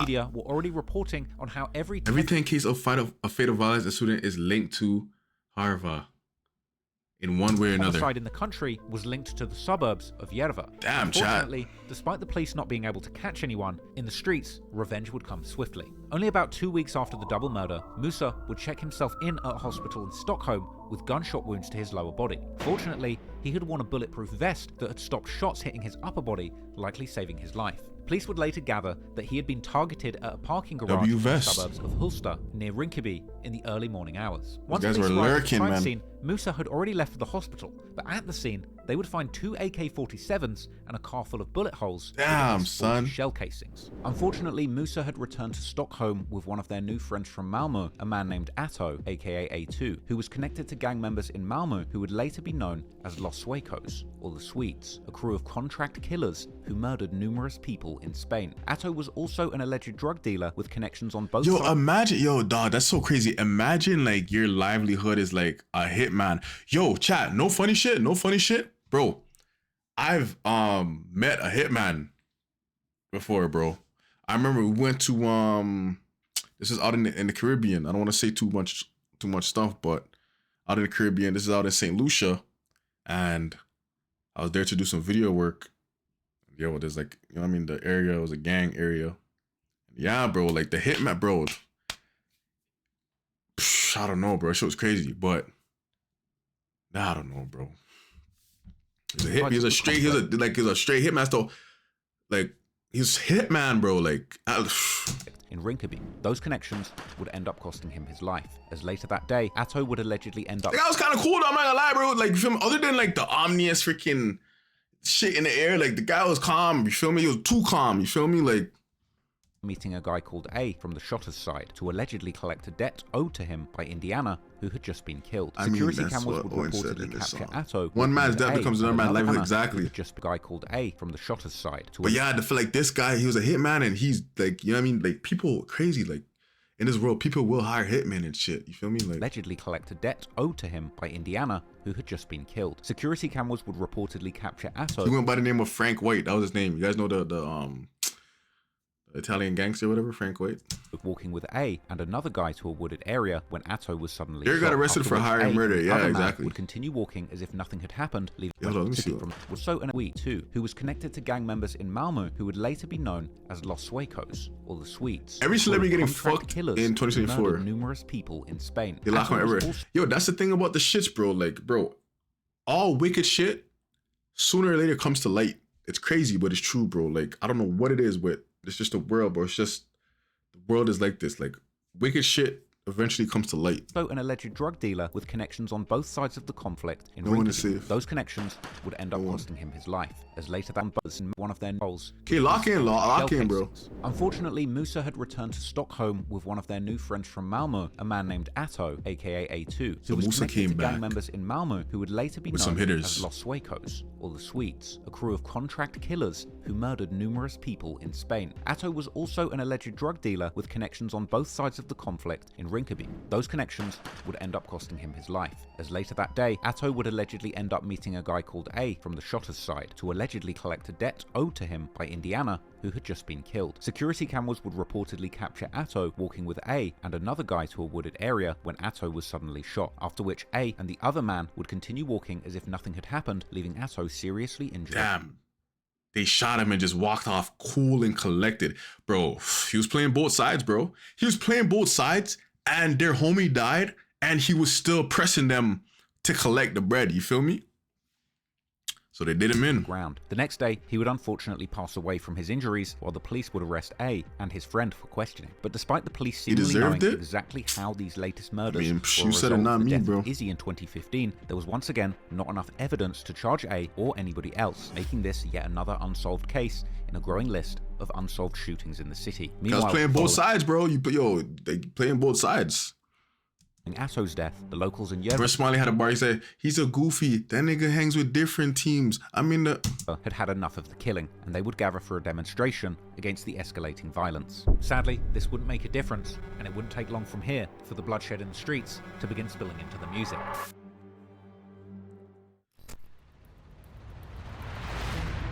The rise of Swedish drill. Going into 2017, the gang... Bro, this shit has a whole arc to it. That's crazy. War on the streets of Sweden had passed the point of no return, forcing everyone involved in the former friend group to choose a side. But, interestingly, as violence continued to play out on the streets, the budding gangster rap scene... Yo, life is so crazy, chat. You will be a gang member and have family members on the other side. Bro, that's why this shit just makes no sense. You feel me? They say blood doesn't make you family, but like, bro, it's crazy. You feel me? Like, growing up, we've had family members in different hoods, but we're beefing with the same hood. But you feel me? Well, yo, I know my cousin's over there. You feel me? Like, but if a nigga kills your cousin now because, you feel me, like the gangs are beefing with each other, then it's just fucked, gang. Like, it doesn't make any sense. It actually does. It doesn't make any sense at all. It makes zero sense. It's so weird, bro. It's so weird. Was continuing to flourish. In February, it's so strange, bro. Dropped his debut album, Ghetto Celebrity. The album starts with the song Gold Rush. I feel like we just lost the plot. I feel like along the way we lost the plot, because if you listen to and you watch like back in the days, gang stuff with like how it started in America and stuff, bro, like believe it or not, it was a lot more organized. It was a lot more organized. Like this was back when, you know, lots of racism, segregation was going on, and they did that. They did the shits in order to help themselves and their communities, and all the other communities were intertwined with each other. You feel me? They talk about having snipers on a roof for lookouts, for cops, and for all types of stuff. You feel me?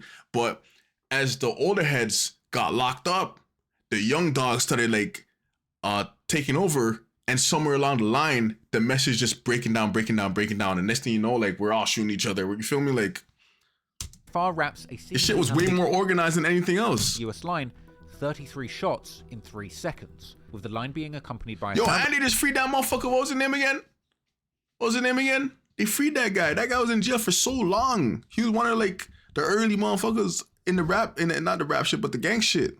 What's his name again? You guys probably know more than I do. Rifle. In Rinkeby, this was taken as a clear diss towards Musa, who had not too long ago survived such a hail of bullets when he was ambushed in the parking garage in Hulster. Elsewhere, in another song that translates to I Say a Prayer, Jafar also raps together with the Tenster rapper ZE from their Ghetto Superstars collective about the effect that the death of Izzy had on them, with ZE rapping about how losing Izzy left him with deep wounds, while Jafar seemingly describes his last meeting with Izzy after the Forex robbery, describing seeing Izzy and his accomplices with an apparent 2 million Swedish krona in cash, with Jafar implying they hit a lick that he would end up in jail or dying by the gun. Then, some months later in July, Jafar features on another rapper's song, which translates to No Man's Land, where he mentions one of the main members of Shottaz, Faye, or Frankie, who was locked up at the time, implying how Faye had told him that once he gets out, the Shottaz will rule Rinkeby. However, there was a problem. The Shottaz had been weakened by all the recent arrests targeting their members, and Jafar was getting himself involved in a war against an increasingly brutal gang. A few months earlier in April, a man named Nabil Haidar had been killed execution style in the city of Uppsala, about an hour north of Stockholm. Haidar had alleged connections to Uppsala's criminal underworld, as well as many enemies. Is this the hit? Members of the Death Patrol had now allegedly broadened their criminal enterprise and taken part in their first contract killing. The group was also allegedly tightening their grip on the drug markets around Rinkeby. At this point, yeah, like I said, chat, I wouldn't be surprised if these motherfuckers had cousins in other sets and stuff. Like, deadass. They have to. They must have, because they all have cousins everywhere. You feel me? To bring in large quantities of dope, and a deadly reputation as a group not to be messed with. Their reputation would further gain infamy as the Swedish... Imagine a nigga from your gang kills your cousin, and you're heartbroken about that. You feel me? And you want to slide on a motherfucker from your own gang. You feel me? Cuz One and YASIN are cousins, and they are rivals. There you go. News media would in May, for the first... You're killing off your own fam, dog. You feel me? Like, why are you... time introduced... You're killing off your own tree. ...gang under the name Death Patrol, in an article which discussed an alleged 10 murders committed by this group at this point. Then, one day in August, the main members of the Death Patrol, including Makaleli and Musa, would catch Jafar after he left his home. After catching him, they would record a video G-checking him, seemingly threatening him with a gun, beating him, and forcing Jafar on his knees to the ground. And then the video would turn into one of the most disrespectful things they disrespected him done to a rapper in any video I've ever covered, and that includes Chicago. These members of the Death Patrol would punch and kick Jafar whilst dissing him on camera, and then they would go on to film themselves into his face as they continue to beat him. This was a disturbing act of humiliation. They pissed on him? We're going to something on you. Don't cover your face. They pissed on him. Damn, son. Which would unfortunately be... It's on video online. A trend in Swedish gang politics going forward. During this confrontation, they would continually ask Jafar where his friend YASIN was, before saying that they would get all of the Shottaz affiliated rappers one by one. Soon after this event, clips of this video were published on social media, with people on a popular Swedish online forum Flashback soon discussing and collecting these clips. Damn! With frenzied comments all about this infamous gang supposedly behind the attack, describing them as the craziest gang. There were 4 of them. They were called the Death Squad. They're only 98, 97. Yeah, but they are among the craziest in the whole village. And the older people respect them. So they have the OGs on freaking on lock, bro. The OGs, the OGs can't even talk to them. And chat, it gets to a point like that sometimes. It gets to a point where the OGs can't talk to the YGs because the YGs are so reckless, they're so wild. They don't listen to the OGs. You feel me? Respect them. They are wanted by police, so they are not usually in Sweden. There were 4 in a group. One of them died somewhere in the village by being shot with 33 shots. Damn. That Jafar made a song about the murder. Whereupon they took it very seriously. They really wanted to kill Jafar, but knowing his elder brother, they said they would only embarrass him a little and then depart. So they knew they knew his older brother, and I guess they kind of respected him in a way, but obviously these people are still enemies. So they didn't kill him, they just disrespected him because he easily could have lost his life that day. So how can there be a death squad running around Sweden, Stockholm, consisting of 18 and 20-year-olds is a joke that no one has picked them up yet, or that the police can't manage to take them. In the entire village. That's how it is. A lot of people are around the age of 25 and up have left the lifestyle because how crazy and ruthless the youngins have become. With some even claiming that the OG gangsters in the area respect these bloodthirsty youngsters and that they are all wanted by the Swedish police. Soon after, also the mainstream news were covering this event, describing this incident as an abuse attack on a Swedish rapper. Jafar would also post his own response, where he would explain how the incident happened due to the lyrics on his song Gold Rush. Soon after the video leaked, people on the Flashback forum would begin posting that Jafar's brother had responded to the attackers, threatening them by writing that when he sees them, it's on sight, together with gun emojis. These so-called humiliation robberies have become increasingly common in Sweden in recent years, with other rappers being targeted as well. And according to some, as a result of the country's immigration policies, according to rumours on the Flashback forum, and later reportedly confirmed by police reports, Makan, aka Makalele, would actually end up running into Yasin that summer, beating him unconscious outside of a fast food spot in Rinkeby.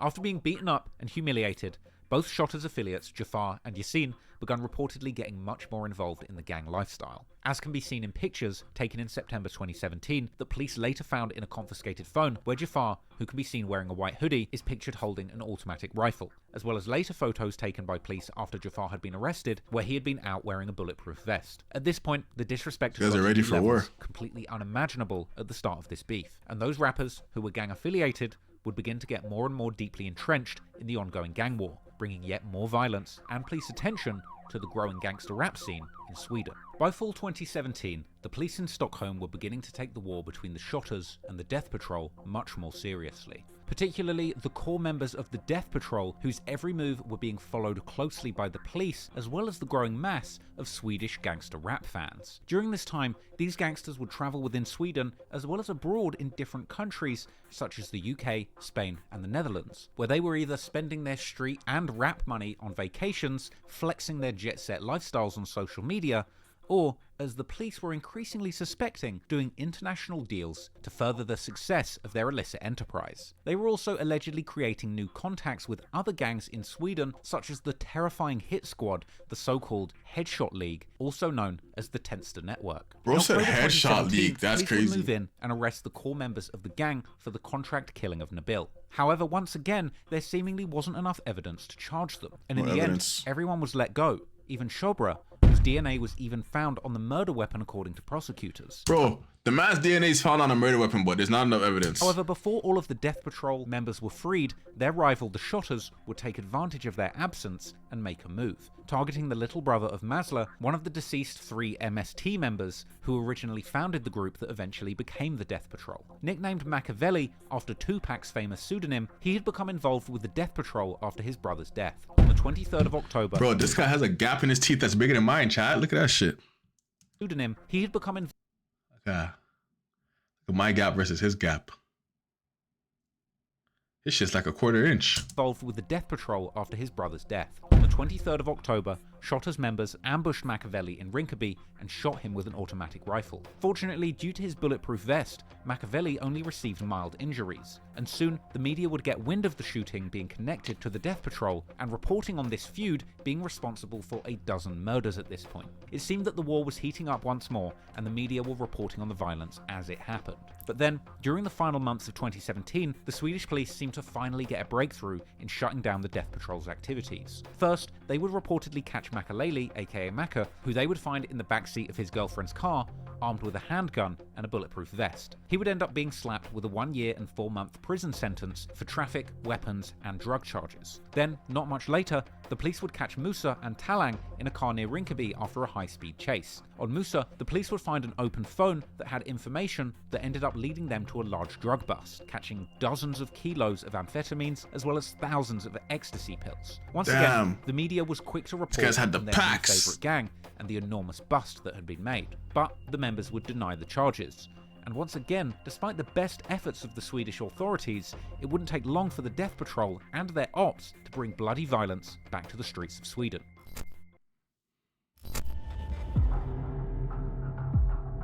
The bloody winter of 2017-2018, the killing continues. The police seem to have caught a break, and 3 core members of the Death Patrol were at least momentarily taken off of the streets. Meanwhile, the 4th major player in the gang, Spirre, had escaped the situation to Spain. Here, the Death Patrol had reportedly established some major didn't we just... Is this the guy that they were talking about in that song that you requested today? Connections with local criminal organizations. However, this meant their associates in the streets of Rinkeby would be left without their enforcers. One of these was a young man named Kara, who was an old friend of Mazla. GPB, what up, Kara man? had been convicted in 2015 of another robbery which had been carried out around the same time as the infamous Forex robbery, where Mazla had in fact been one of the suspects. Kara was apparently also close with Mazla's little brother, Machiavelli, and had recently even been the person who drove him to the hospital after he had been shot. Now, it was this association that very well may have put him on the Shottaz hit list, because on New Year's Eve, Kara was found dead in a parking garage in Rinkeby, having been shot 8 times, including in the head, and dying at the scene. In the days that followed,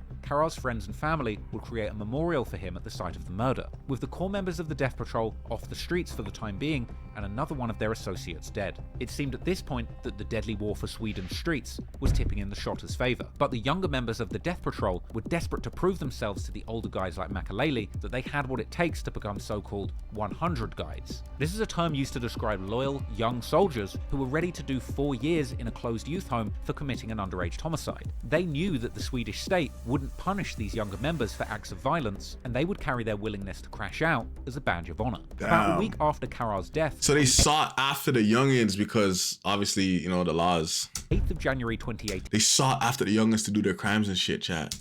Shottaz affiliate Hamza, also known as Peps, was hanging out at Rinkeby Centre. According to some, Hamza was not much involved with the gang life, which is why he actually felt safe hanging out in the middle of Rinkeby. The police would later find out some interesting messages that his girlfriend had sent him, suggesting that even she wanted to be part of the alluring gang lifestyle. There were also rumours friend had sent him, suggesting that even she wanted...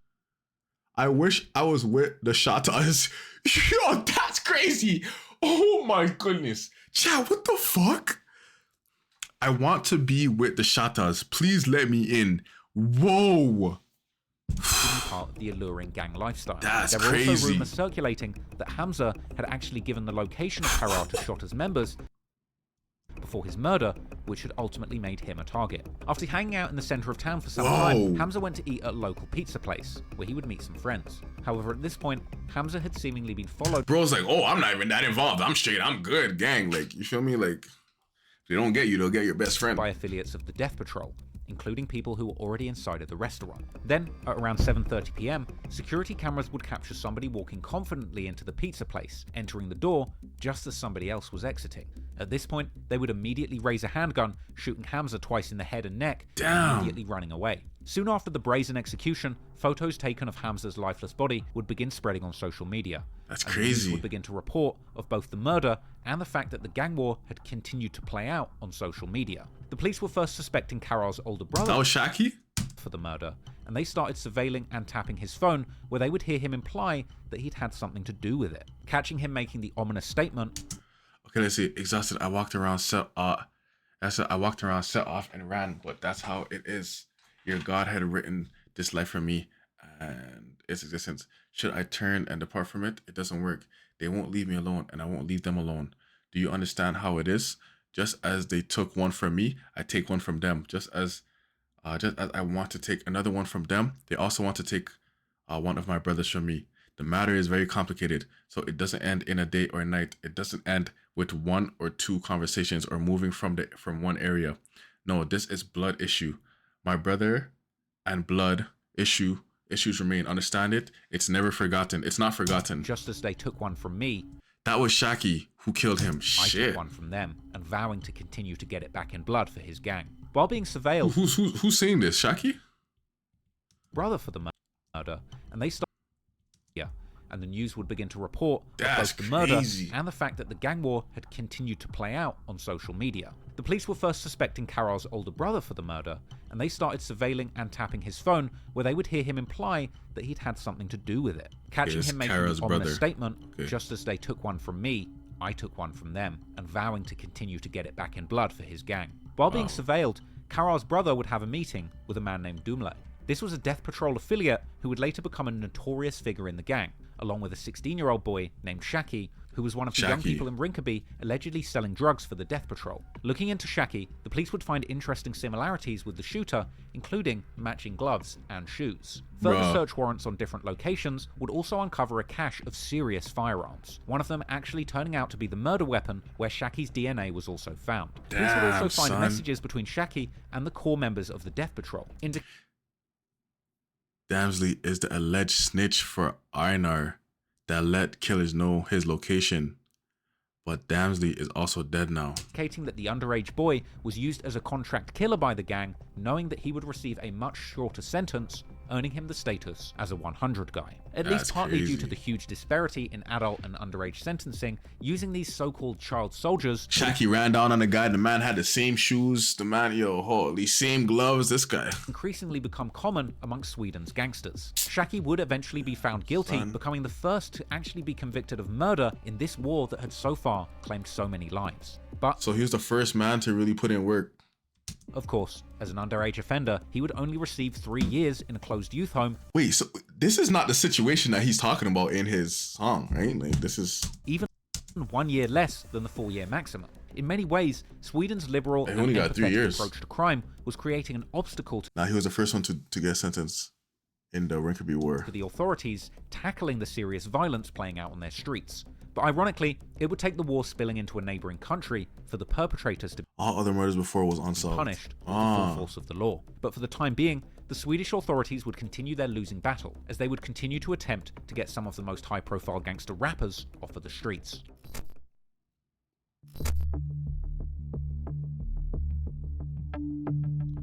Shottaz rappers go to prison. While this was all going on, Shottaz rappers Jafar Bin and YASIN were increasingly getting involved in the conflict in the streets, and they were actively using their music to taunt their ops. In December 2017, Jafar released a song called Shottaz, where he raps in depth about the deaths of Indiana and his brother Smokey that had happened a year before. He would also shout out other Shottaz members and threatening their ops for a major revenge that was coming, going as far as to say that he will kill 10 people to get back for his brother's deaths. In January 2018, however, Jafar was unaware that the police had begun to tap his phone as well.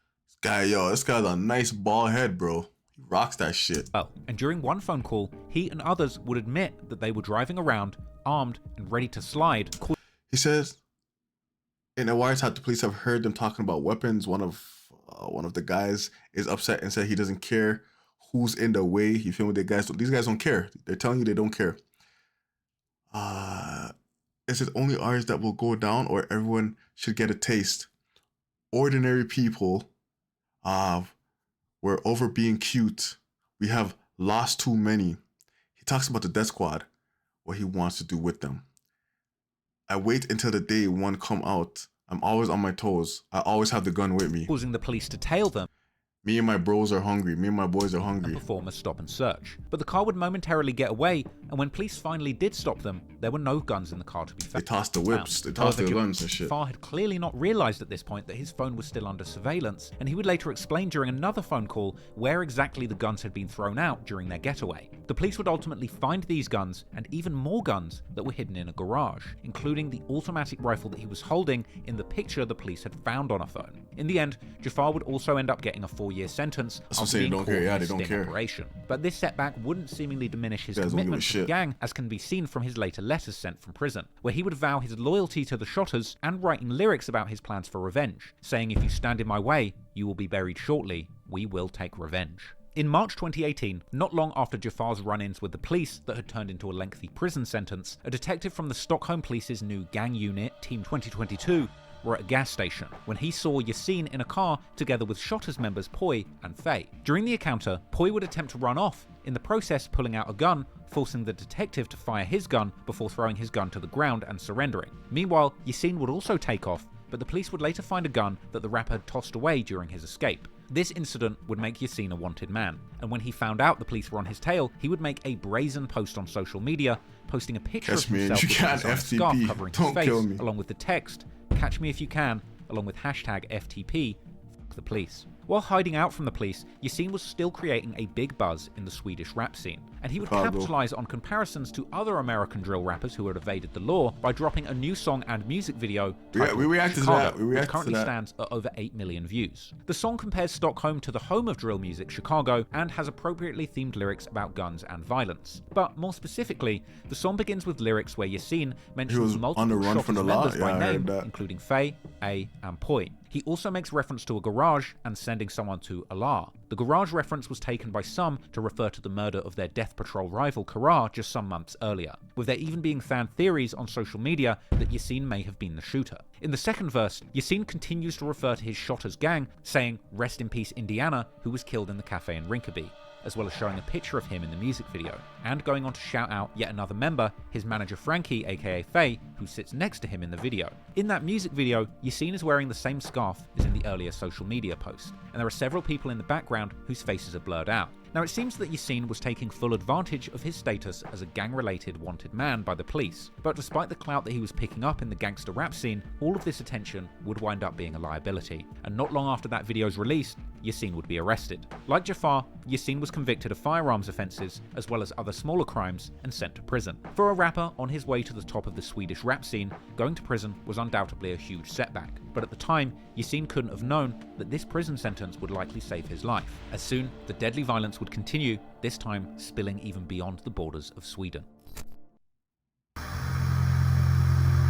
Coming into 2019, the only core member of the Death Patrol who wasn't locked up was Makalele, aka Maka, who had recently completed his sentence for the firearm offence. Even though the prosecutor reportedly wanted him jailed immediately after the filmed assault of Jafar, even with all of that on camera, once again, there was seemingly not enough evidence to actually convict him. After getting out, Makalele begun gathering the remaining Death Patrol members, who had largely formed the younger generation of the Järva boys that the core Death Patrol members had recruited, who were also going by the name the Hulster Children. This included people like Makalele's little brother AZ and his friends Panda and Abe, who idolized the older guys in the gang and wanted to replicate their gangster image in the streets. However, with many of the main people from both sides of the war being out of the picture, for a moment, it seemed like things may have cooled down a little. Bro got out the Benny, he's like, yo, I need to squad up.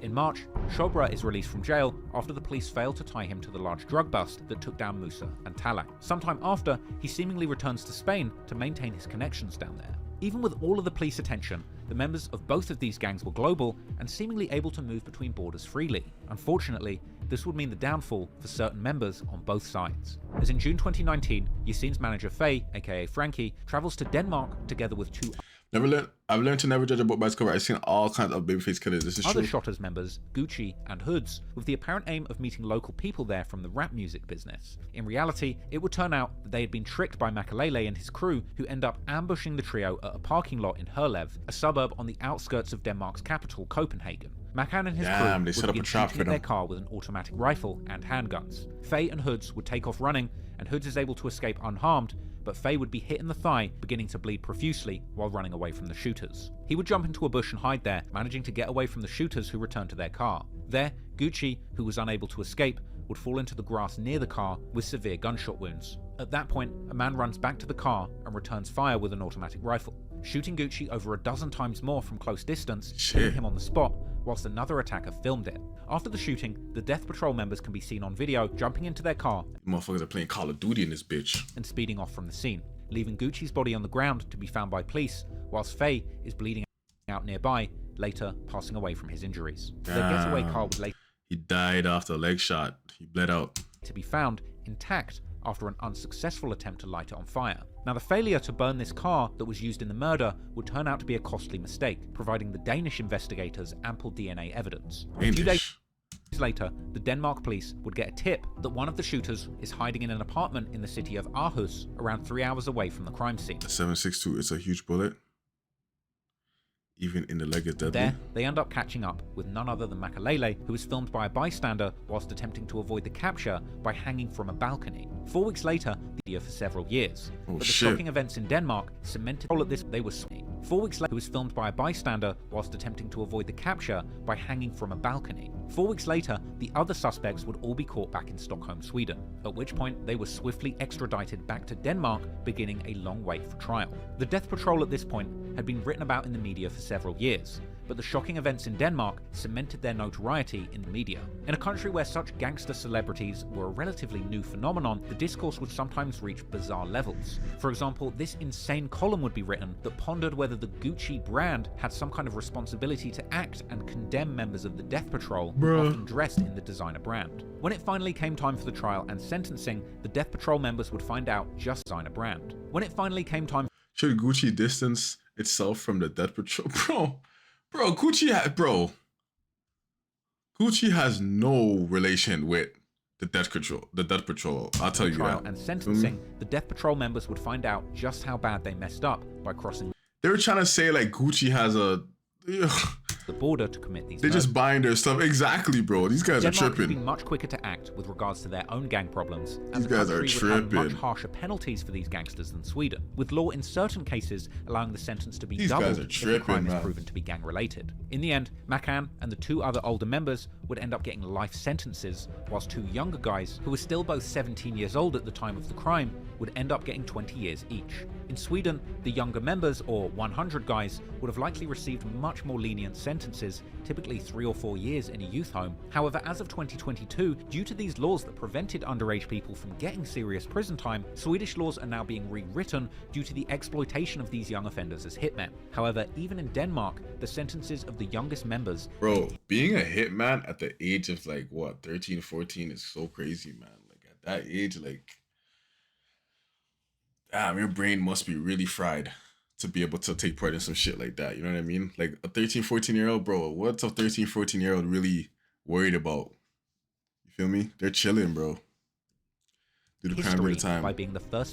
Worried about games and shit, chilling and shit. Sentences of that length being given to underage offenders. This set a clear example for other gangsters to think twice before bringing their armed conflicts across their borders. However, after an appeal, the youngsters' sentences were eventually lowered to 16 years, but still, this is multiples more than they would have received had they done the murders in Sweden. Unfortunately, even these sentences haven't been enough to stop the gang from further operating in Denmark, and the Danish news would go on to report that the Death Squad had actually built official alliances with local gang sets there. But for now, it seemed that Sweden's most dangerous gangsters had been taken off the streets, funnily enough, thanks to the Danish authorities. However, naturally, this wouldn't be the end of the warfare, and moving forward, the remaining members of the Shottaz and the Death Patrol would continue their bloody campaign for Get Back. Back in the suburbs of Rinkeby, Shottaz members were enraged after the murders of Faye and Gucci, and it was clear that somebody would have to pay in blood. With the Swedish news reporting the authorities had labelled the gang situation as a code red and describing a revenge spiral that had resulted in yet more murders in the community. Get back. In the following weeks, there were several violent incidents taking place in Järva. In one of these incidents, a Death Patrol affiliate was beaten badly and a video of the attack was posted online. And then, one night in August, the younger generation of the Shottaz, or the so-called filterless guys, ended up allegedly running into a... Remember, this is all the same conflict. Later will come other conflicts like brother Foxtrot, of a death patrol member called Capone. After beating the brother up, they forced him to call Capone and ask him to come to where they were, a wooded area in Tenster. But Capone worked out what was going on, refusing to come, knowing likely what would happen to him. Later on, Capone's brother would be found shot to death in that wooded area. Damn. The police would later allegedly arrest 5 Bro, he should have pulled up, bro. He should have pulled up with a couple guys and a couple sticks, bro. Maybe he would have been able to save his brother's life. That's crazy. People suspected of being involved in the murder. One of these men, allegedly pull up, just go out gun blazing, dog. Who had just survived the death patrol's assassination attempt in Denmark. But once again, there wasn't enough evidence, and no one would be charged in the end. However, years later, in 2022, YASIN would rap in the song V4. He wasn't even a criminal. He wasn't even involved? That's the sad part. He wasn't even involved. He'd gotten some get back. That, nah, like his bro, like that's some cowardice shit still. You feel me? Go pay for your crimes, dog. You feel me? Why they got your brother hemmed up? You feel me? That's crazy. In November 2019, YASIN was released from prison after finishing his sentence for the firearm and other lesser offences. While he had been locked up, the Swedish gangster rap scene had exploded, partly due to EINAR's huge popularity. And even from behind bars, YASIN had also become one of the country's He was a normal working dude. Shortly after his release, YASIN headed to That's Milano, crazy. Italy with his friends, including alleged Shottaz members, to shoot a big budget music video for his new song, DSGIS, which translates to What is Hidden in Snow. YASIN begins the song by calling to free a bunch of Shottaz members, including JB, aka Jafar Bin, and Far, the brother of Faye, who had been doing a long sentence while the war in Rinkeby had been raging. In the music video, there's a number of other Shottaz members present, such as YASIN's longtime friend Poi, aka Vincent. In December, he would release an EP with the hilarious title, which translates to Hand Under Mona Lisa's Skirt, where he again shouts out Far, as well as saying Rest in Peace Frankie, aka Faye. And then, in a surprising turn of events, only a few days after this EP's release, and right before New Year's Eve, Poi, who had just featured in YASIN's music video, was found in a car at a parking lot in Rinkeby with multiple gunshot wounds. He was taken to a hospital, but his condition was severe, eventually only being kept alive. Clout, yo, what up, ventilator. Clout? And sadly, the following day, his father would post on Facebook revealing that his son had indeed passed away. Shortly after Poi was found, the police arrested several people, 2 near the scene and others in a car near downtown Stockholm. One of the people arrested in the car was YASIN himself, with news reporting the arrest of the Swedish rap star. Apparently, all of the arrested were members of the Shottaz gang. YASIN explained to police that he had actually been sitting in the car with Poi when suddenly someone had opened the door on the driver's side, shooting Poi. YASIN claimed that he would then take off running, believing that he had been the true target of the attack. YASIN was found to have some gunshot residue on him, which made his story seem questionable, but that alone didn't really help the police understand what had happened. And in spring of 2020, YASIN and the rest of the Shottaz members were finally released due to a lack of evidence. But that didn't stop rumours that Poi had actually been killed due to an internal conflict within the gang, with the news even pointing out the peculiar detail that Poi's name was not celebrated on social media following his death, and that fellow Shottaz didn't contact his family with condolences. Soon after this, YASIN would release his debut album, 980111, named after his birthday. The album again has several Shottaz references, like Did the you song actually turn Young into and a new Heartless, song or not? I where don't YASIN think so. once again shout outs his murdered friend and manager Frankie, aka Faye, as well as describing how the Shottaz are Stockholm's finest gangsters. There's also other songs where he talks about how his brothers are trying to even the score and leave people brainless. This album was a huge success and reached #1 on Sweden's top album chart, holding the positions. This album was a huge talks about, as well as describing how the Shottaz once again after this, and that fellow Shottaz didn't contact his family with condolences. Soon after this, YASIN would release his debut album, 980111, named after his birthday. The album again has several Shottaz references, like in the song Young and Heartless, where YASIN once again shout outs his murdered friend and manager Frankie, aka Faye, as well as describing how the Shottaz are Stockholm's finest gangsters. There's also other songs where he talks about how his brothers are trying to even the score and leave people brainless. This album was a huge success and reached #1 on Sweden's top album chart. Wow. Holding the position. This guy was clouded, bro, in the music shit. The first list of the year otherwise offers their reunions such as The Weeknd and Miss Lee.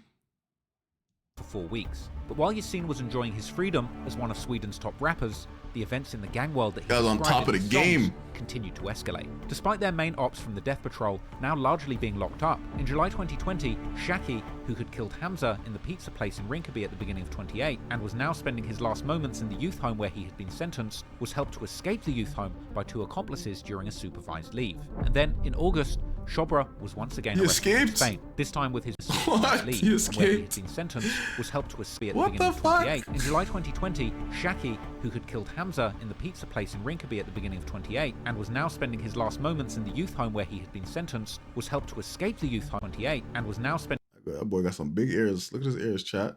Holy shit. His ears. his last moments in the youth home where he had been sentenced, was helped to escape the youth home by two He escaped with 2 guys threatening the guards with guns, bruh. accomplices during a supervised leave. And then, in August, Shobra was once again arrested in Spain. That's this time crazy. with his brother, nicknamed City, both who were suspected of organising a large smuggling operation for the Death Patrol. Also in August, another Shottaz affiliated member was shot to death in Rinkeby. Bro, I thought he got released, bro. Escaped? Wait, what? What the hell? Oh, man. It's so crazy.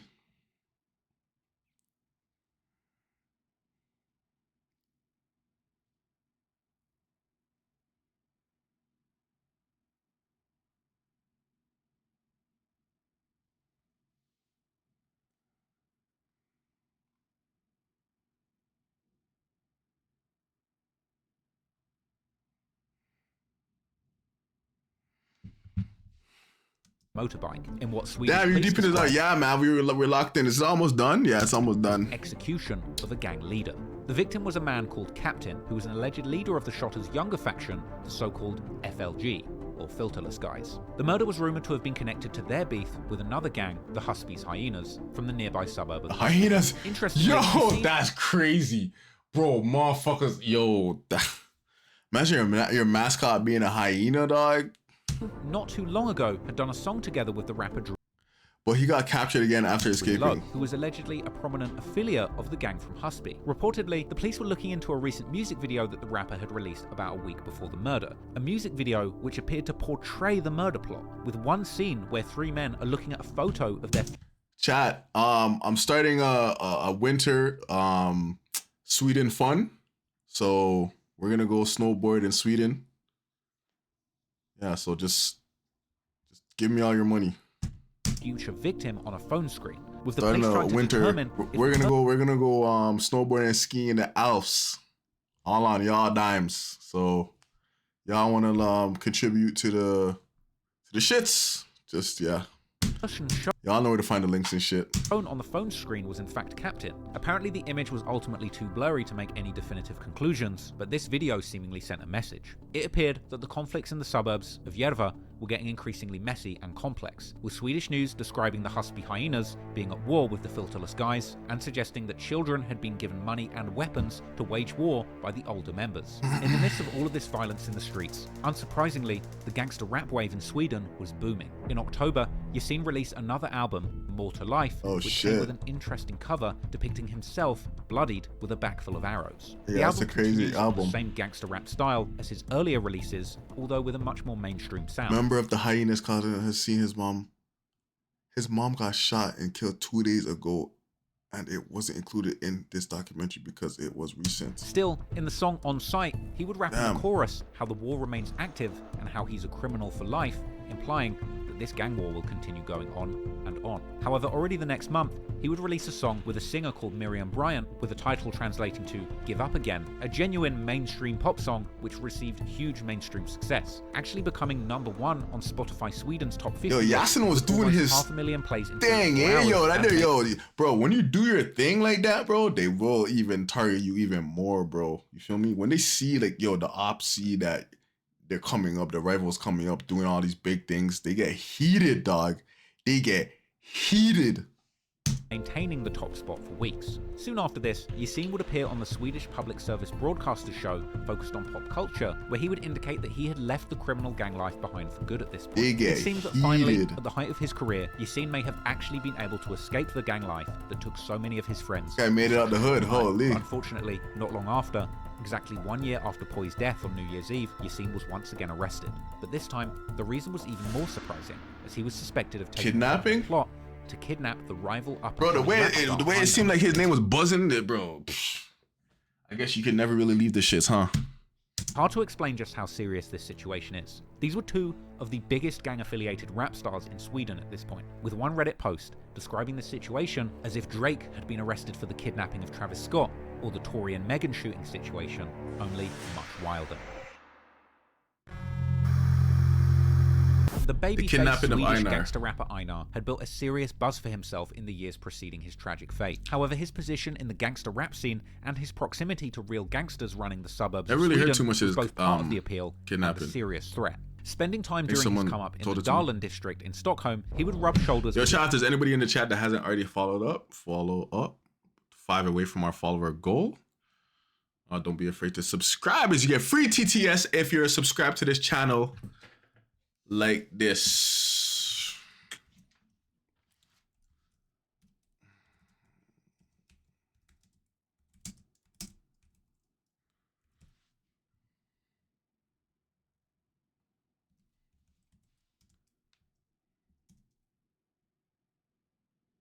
Fluxy is a nerd. Don't abuse the TTS, but it is a privilege. Street crew, the Darlin Network, building a friendship with an alleged former leader of the Darlin Network, SHACKI, who became EINAR's manager, along with another alleged member. And I think that'll make it interesting when we do reactions and stuff too, because if we're doing reactions, you guys are using TTS. You feel me? Called Chapo. As you now know, in 2018, help us hit the subscriber goal. The allegation 5 out of 10.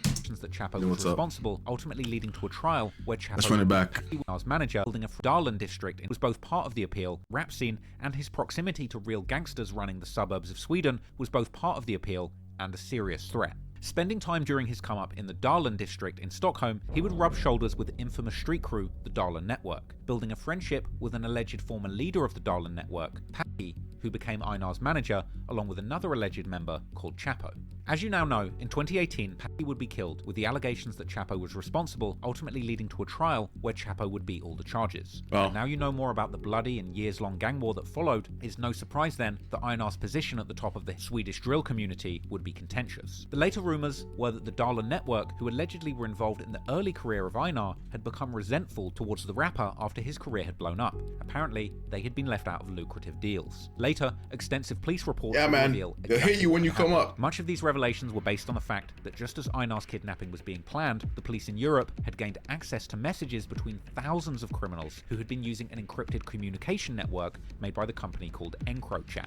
These messages showed that between it was YASIN and Haval that was a part of his kidnapping. 30th and 31st of March. Yeah, YASIN, a Swedish rap was goal, working together with members from both the Darlin and Vorby networks to kidnap EINAR. YASIN's job in the plan was to lure EINAR, who thought that the two were on good terms with him, to a location where he could be kidnapped. Later messages would provide a shocking revelation, when one of the people involved in the plan would write a message saying that YASIN will do EINAR like poi, implying that YASIN had indeed lured his childhood friend out the night that he was murdered. However, on the night that YASIN was supposed to lure EINAR to a specific location, he would get paranoid after he was stopped by the police in the early morning of the 31st of March during a visit to a 7-Eleven. After a taxi driver had reported giving a ride to a group of nervously acting men who possibly had a weapon. After this search, at this stop, the police would indeed find a gun on YASIN, but this gun would turn out actually to be a replica which YASIN had claimed he was only carrying for a music video shoot.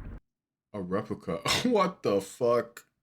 Also that night, another gang member involved in the plan, a former youth soccer star, Ilya Jerkovic. I was just about to say, yo, this guy looks like a freaking soccer player. Who had played in Sweden's under... That's probably because it's a soccer freaking thing, mugshot. 17 national team, before suffering an injury and getting deep into the gang life with the Vorby network, would find the police snooping around his apartment, making him suspicious. After these events, the gang would decide to abort the initial kidnapping plan. A few days later, the leader of the Vorby network, Jihab Lamauri, would indicate that they had located his longtime nemesis, Mekil Yokana, and YASIN was notified that EINAR's kidnapping plans were to be put on hold. In reality, however, the plans moved on, but this time with the help of the rapper Haval. It was now Haval's turn, together with members of the Darlin network that EINAR had previously associated with, to lure EINAR into a specific apartment where members of the Vorby network would be waiting. Astonishingly, shortly after midnight on the 15th of April, as Haval, EINAR, and members of the Darlin network, including the leader, Mario Golzarmir, were driving towards the apartment, the police would once again make a stop. Unfortunately, everyone in the car seemed to be in good spirits at this point, and after telling the crew to kick one person out of the car to bring the number of people traveling in it to a safe 5 passengers, the cops then allowed them to continue their journey. This stop by the police happened only 100 meters away from their destination. Inside the apartment they were going to, members of the Volby network were waiting, armed with the various weapons, as well as props that they were planning on using to humiliate EINAR. Oh Once again, shit, another what shocking the display of fuck, brutality that I have never seen in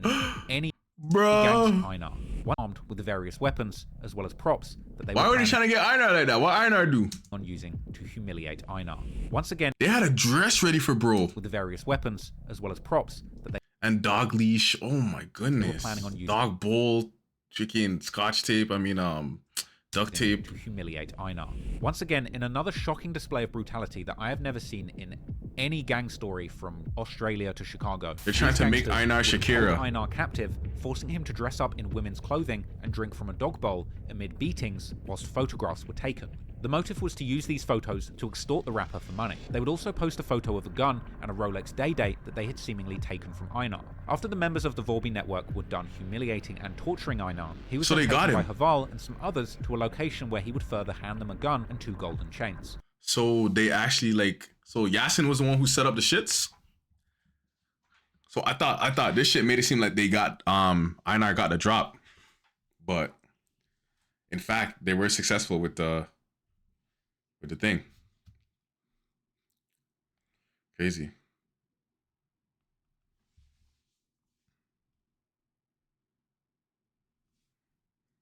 Which Haval would then proudly wear in a picture posted to an accomplice. Shockingly, Haval had EINAR's chain and shit in a music video too. They failed one time with YASIN and then Haval joined in and it worked. A music video featuring both Haval and EINAR would be dropped the very next day on April the 16th, along with the rapper Abidaz, making it seem as if nothing had happened between them. But in reality, things were far from fine, and after the kidnapping, the members were also planning on planting a bomb at EINAR or one of his family members' homes, with the police reports mentioning how guys like Mario Golzarmia were stopped by the police near EINAR's house in the weeks following the kidnapping. Yo, so why were they trying to get EINAR? Why were they turning on EINAR? Because of the music shit? Because he was getting more heat in the music shit? Because he was successful in the music shit? In May, the perpetrators made the decision that their extortion plan was not going to work, and these pictures of EINAR were published on social media through various channels. However, according to the police, they saw him as a threat. He was big as fuck. An Instagram account by the name of Shobra the Don, hating ass niggas, and probably a few deeper things too, named after the real Instagram account of Shobra from the Death Patrol, may well have been the first account to post these photos. This same account also tagged the location in some of these pictures as Rinkeby and posted a censored photo of 3 Death Patrol members, including SHACKI, who was still in closed youth care for the murder of Hamza, and Abe, who was already arrested for the murders of Faye and Gucci. Seemingly, this was a half-hearted attempt to actually frame the Death Patrol for the crime, or perhaps it was just trolling. On the popular Swedish discussion forum Flashback, which also acts as a kind of Swedish version of Chiracology, where real crime and gang-related cases are discussed in depth. The news of EINAR's kidnapping quickly became a popular topic on the forum, with rumours spreading that EINAR was even assaulted in the attack, with many trolls on the forum taking the news with glee. Some people were happy about what had happened to EINAR due to the fact that a lot of his haters felt that he was faking his gangster image and suggesting that he had now gotten a real taste of the lifestyle that he claimed to live, with one commenter saying, "Thug life, surely that's what he wanted, now he got his way, congratulations." There was also immediately much speculation about who had been behind the kidnapping, with one of the first suspects rather randomly being none other than Leo Chinese Carmona, the founder of Sweden's first gangster rap group Kartellen, about who had been behind the kidnapping, with one of the first suspects rather randomly being none other than Leo Chinese Carmona, the founder of suspects rather randomly being none other than Leo Chinese Carmona, the founder of Sweden's first gangster rap group Kartellen, the Cartel. Behind, now he got his way, congratulations. There was also immediately much speculation about who had been behind the kidnapping, with one of the first suspects rather randomly being none other than Leo Chinese Carmona, the founder of Sweden's first gangster rap group Kartellen, the Cartel. However, despite numerous possible culprits being discussed and speculated about, the rumours that the Death Patrol was behind the kidnapping were immediately shut down. EINAR himself would reply to the media storm with a short video where he simply stated, "Anyone can get kidnapped, and that this wasn't going to change or stop anything. Yo, vad händer Instagram, ja? Eran broder här. Walla, jag har en sak att säga till er bara. Alla där ute kan bli kidnappade, alla där ute kan bli slagna, alla där ute kan bli, jag vet inte vad, brorsan, men Benny, man mår bra. Ni ser, jag är i liv och ingen kan göra det jag gör, så jag kommer fortsätta så länge jag står på ben. Then, in July 2020, damn, son. a rapper called Mackie dropped a music video where Haval can be seen hanging in the background. In one scene, Haval can be seen in a car with another rapper named Euro, who lifts up 2 gold chains and a watch that were rumored to be the ones stolen from EINAR during the kidnapping. Later, the police reports would reveal that Euro, real name Idris Yusuf, had also been stopped by the police during EINAR's kidnapping near the apartment where EINAR had been taken, with his role likely being that of a lookout. This brazen exhibition of stolen chains that's crazy. About 1 week later, when Haval dropped a music video for his new song Controls Them, where he likely can be seen wearing the 2 stolen chains as well as the watch. These rather subtle flexes by the perpetrators were missed by many fans and online detectives following the case, but not by the police, who were following their every move after having received the EncroChat logs in the spring of 2020, likely shortly after the kidnapping had taken place. Then, in September, they moved in and arrested the ex-footballer Ilya Jok together with several other people from the Volby network. In early December, it was reported that Haval was also in custody, followed by YASIN, who would be arrested at the end of the month. The media was not reporting which rapper YASIN was accused of kidnapping, although the fact that it was EINAR was obvious to anybody familiar with what was going on. But his arrest, at the height of his career, caused a major public debate about the influence of the new wave of gangster rappers in Sweden, particularly right-wing politicians who demanded that YASIN's music should be removed from streaming platforms like Spotify, they wanted to take him that he should be banned from all musical award ceremonies. Meanwhile, more left-leaning voices argued about how this gangster rap in Sweden had become an artistic way to reflect on the real surroundings of people from poor backgrounds coming up in these areas. Ultimately, the gang war government is at, yo, what the hell? The government is at odds about this shit. Music industry at this point. Whether the one, they want to take him down and remove all this shit. The other, like, nah, leave it, bro. It's good. Authorities, politicians, or newspapers liked it or not. The battles between these famous gang-affiliated rappers had become like a twisted reality show that Swedish citizens were following with sick interest. Unfortunately, however, for the actual rappers and gangsters involved, this was not a game. And naturally, escalation wouldn't be far behind, as ultimately revenge would be taken for these despicable acts, leading to yet more deadly bloodshed. I bet some shit would pop off because of that, right? The murder of EINAR. The kidnapping of EINAR and the arrest of the kidnappers, EINAR himself kept it street and refused to cooperate in the investigation, and the leaked pictures from the humiliation ritual seemed to have little, if any, effect on his popularity. That's not even a humiliation ritual, chat. That's just humiliation, bro. Which was only growing. Whilst his old industry friends were fighting their case, EINAR would continue showing off his luxurious lifestyle on social media. So he was balling, like he was already balling. Seemingly replacing his stolen watches with a whole collection of Rolexes and showing off luxury vacations and his time spent driving. Guy was balling. In a way, EINAR was nice try, buddy. Taunting his rival. Funny thing is, it didn't work at all. He only got bigger and bigger. Showing that he was doing better than ever, despite their best efforts. Moreover, this kidnapping wouldn't make EINAR disassociate with the streets, but rather get far more involved, with rumours actually spreading that he was hanging out with various different gangs following his kidnapping, and even buying protection from some of them, not dissimilar to Takeshi 69 before he ended up getting busted. Including possibly heavy hitters like the Bredan Getwork and Bandito's motorcycle gang, who were infamous in the streets of Sweden for a string of bombings. EINAR was also still associating himself with many of the allegedly gang-affiliated rappers such as 50 and Mowgli, who were allegedly in the Bro network from Uplands Bro in North Stockholm. This gang has become infamous in recent years for their affiliations with the Foxtrot gang, who have been estimated to run one of the largest drug smuggling and distribution operations in Sweden, with one bust concerning a conspiracy to smuggle a whopping 800 kilos of dope. Foxtrot has also been entangled in extremely violent clashes in recent years with other large gangs, including the Darlan network, who was seemingly directly responsible for EINAR's kidnapping, as well as going through a bloody internal conflict. Now, the gang was rumoured to have been led by a man named Rawa Majid, the name Rawa being close to the Swedish word rev, which means fox, where the name Foxtrot stems from. Majid is also more commonly known in the media by his nickname, the Kurdish Fox. EINAR also collaborated with a rapper called One Cuz, who received unexpected international fame when he got a shout out from Ed Sheeran during a 2022 Breakfast Club interview. There's a Swedish rapper I was listening to the other day called One Cuz, and he raps in Swedish, but I still feel it. Yeah. One Cuz is alleged to have been affiliated with a gang called the Lions, a gang hailing from the Hässelby Gård suburb in northwestern Stockholm. A gang which has since He just smoking some crack quickly, bro. Split into two rival gangs after an internal conflict, which I'm not going to get into. A gang with a gang in Swedish, but Snapper than Rawa Majid through a bloody trouble who Stockholm. Yeah, I wasn't paying attention. Allegedly in the bro. I'm sure he came through, so heavy hitters like the Breedan get work. Just saying what up. I was not listening. I ain't gonna lie, I was not listening.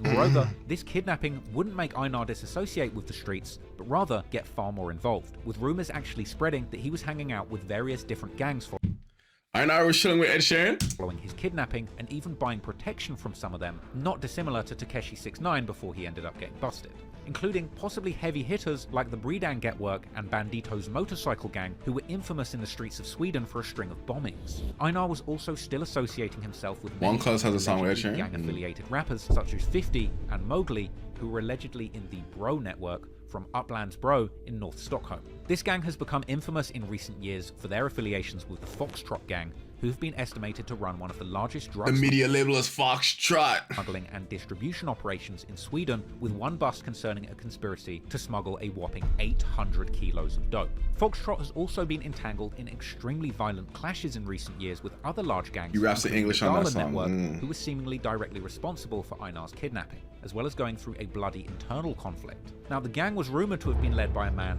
named Rawa Majid, the name Rawa being close to the Swedish word rev, which means we seen the Foxtrot video. I seen it like on live stream a couple Fox, where the name Foxtrot weeks ago.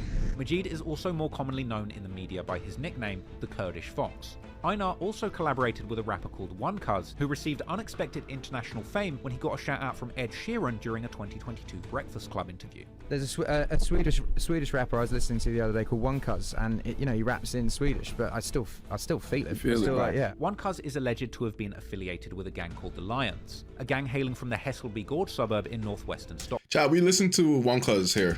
A gang which has since allegedly how much One Cuz songs did we listen to? One or two? Into two rival gangs after an internal conflict, which I'm not going to get into here. But after doing a prison bid for getting caught with some heavy weaponry, One Cuz would claim to have left the streets behind him, focusing instead on his music career and collaborating with various mainstream celebrities like Ed Sheeran himself, who actually linked up with One Cuz on the track Two Step. We got some good songs. Been associated with the infamous climate activist Greta Thunberg. However, in spite of saying that he left the gang life behind, references to the gang lifestyle. He's tall, Chad. He might be tall. He might be like 6'1" or 6'2". In his recent music video for the song Trauma Paranoia, One Cuz can even be seen hanging out in both Hässelby Gård and Rinkeby with a large gang. And at one point in the video, a masked man can be seen pointing towards the infamous pizza place in Rinkeby where Hamza was killed. And at the end of the video, One Cuz can be seen posting with the same man in front of the pizza place, making it seem as if the masked man is somehow connected with the murder that took place there. Indeed, One Cuz would also post a photo on Instagram where he's hanging out with none other than SHACKI, the young Death Patrol member who killed Hamza at the pizza place. This would cause One Cuz to receive some questionable media coverage, with Swedish news reporting a sensational headline calling out Greta Thunberg for socializing with a Death Patrol killer, with this negative press perhaps being the reason that the official YouTube video of that song has been deleted from YouTube. Damn. When it comes to the Death Patrol, it seemed that EINAR too was increasingly spending time with people who had connections to the gang and their affiliates, including the Death Patrol affiliate Doomla and rappers Adel and ZE, who are both from the Järva area. Adel too has been associated in the past with the Death Patrol and the Husby's Hyenas, both enemies of the Shottaz. EINAR was also not shunning away from rapping about his enemies. In the songs after his kidnapping, he would seemingly often sneak diss the people involved. For example, in one song, with the title translating roughly to Put Them in Their Place, released in February 2021, we reacted to this, chat. EINAR raps about becoming the most streamed artist in Sweden and people who used to be his friends. Yeah, he was letting his nuts hang. Betraying. Seemed like he lets his nuts hang in a lot of those tracks, like claiming he's #1, he has the most views. Him because of jealousy, he's at the top. As well as referencing former friends who want to see him dead. After this, in April, EINAR would put out his most pointed diss with his feature on the song Voi by rapper Danny M. About a week before the song was released, a young man was shot to death in the suburb of Kista. This man would turn out to be the little brother of Haval, the man accused of setting up the kidnapping of EINAR. Oh shit, they got his little bro. The killers in this murder, he really is at the top though, I think. That's fine then. Fled the scene on for electric scooters, with Voi, the title of that song, in fact being a popular brand of rentable e-scooters in Stockholm. Bro. In the chorus of the song, Danny and EINAR rap about a body laying Oh shit, it was EINAR. Oh shit. On the ground like a ditch scooter, rapping the lyrics, "Come somebody come get your boy. Please somebody come get your boy lying there thrown like a void. Holy shit." I said ouch ouch. And EINAR appeared in a convoy Sitting there rocking a hole like that in my place. The thing we eat at. The old boy. Come get your boy. And the imagery of a scooter laying on the ground is seen in the cover artwork for the song. And EINAR would actually end his verse with lyrics that seemingly imply his role in a murder-for-hire plot, rapping that a young'un will take one for the team and shoot someone and their friend, and that his new team is planning more than just getting famous, followed by gunshot sounds. The release of this scooter-themed song so soon after the scooter-aided murder would start rumors that EINAR may have ordered the murder as revenge for his kidnapping. And much later, alleged leaked DMs between Danny and Haval were posted on social media after Haval had supposedly gotten this song dissing his murdered brother removed from Spotify. But while EINAR was seemingly bragging, he got the song removed from Spotify? Bruh. About get back for his kidnapping, the authorities would be getting back for it too. In July 2021, YASIN and Haval were finally found guilty for their parts in the kidnapping, and they were sentenced to prison. Haval for 2.5 years, and YASIN for just 10 months. A few months later, in September, EINAR would drop a new song, Dancer or Dance, with the rapper Adam, where he seemingly once again takes shots at Haval and his Did we listen to this? murdered brother. Also in September, newspapers report how a drunken rapper had tried to take a police officer's gun while he was being detained, ending in him getting tased. Different sources seem to put EINAR together with his rapper friends Adel and ZE all at the scene, with suggestions that the altercation had taken place during a raid on a party that they were attending. Then, the next month on October the 9th, 2021, newspapers would report how 2 famous rappers had been arrested following a stabbing in a restaurant. The newspapers would also report that the victim belonged to the Husby's Hyenas gang and that the stabbing was gang-related. And rumours would later circulate, suggesting that EINAR, together once again with Adel and ZE, were all at the scene of the stabbing. It seemed that despite EINAR's massive mainstream success and previous entanglements with gang members, his life was still heading in an increasingly violent direction. And unfortunately, only about 2 weeks later, on October the 21st, it would all come to an end. That night, EINAR was out once again, hanging out with Adel as well as Dumla, who had recently begun making music himself. They were in the wealthy Hammarby Shottaz neighborhood in central Stockholm, where EINAR had gotten an apartment. As the trio was exiting a bike storage room at the yard of EINAR's apartment, storage room, damn. Building after Dumbo snitch ass bitch. Dumbo. an apparent smoke session, 2 assailants would approach them with guns and begin shooting, making. Told you guys to watch out for that fucking storage room shit. So they got the drop. They had the drop. They know where the man lived, bro. That's crazy. I know. I feel like he should have been more protected than that. You feel me? Like. After an apparent smoke session, 2 assailants would approach them with guns and begin shooting. After a smoke session, damn son, they smoked their last spliff. I guess EINAR did at least. Adel and EINAR begin to run in different directions, while Dumla would supposedly go back into the bike storage. EINAR ran into a courtyard and was seemingly heading towards the door of the building, but would reportedly choose the wrong door where his key fob didn't work. At this point, he would be shot several times from close distance. Soon after, people in and around the apartments would arrive to try and help him, with some seemingly realizing that this was a famous rapper, deciding to film his final moments on the ground, which would soon end up going viral on the internet. Meanwhile, people from the other side seemingly celebrating and posted the picture of EINAR dead on the ground with the caption, "Free Haval." That very night, people on the internet would get the information, with members of the Death Patrol. It's so crazy. Summary of the ones who missed. EINAR was shot in the head and chest. EINAR died on the spot. A person from DP has gone on Instagram and confirmed that EINAR is dead. The murder of Sweden's biggest drill rapper. The next morning, the whole of Sweden. That's crazy. Would wake up to the news in the media about his murder. Immediately, speculation would also begin about exactly what had happened. Apparently, he had a gun on him too, no? Like, the bus back, the bow, bow. With news reporting about threats that EINAR had received on social media in the days leading up to his death. Yo, I feel like if you're at the top like that, if you're at a spot like that, like you gotta move way more cautious. You feel me? Like I don't even want certain people around me. You feel me? Like I'm just kicking it, moving it, and fucking bulletproof whips. You feel me? Like.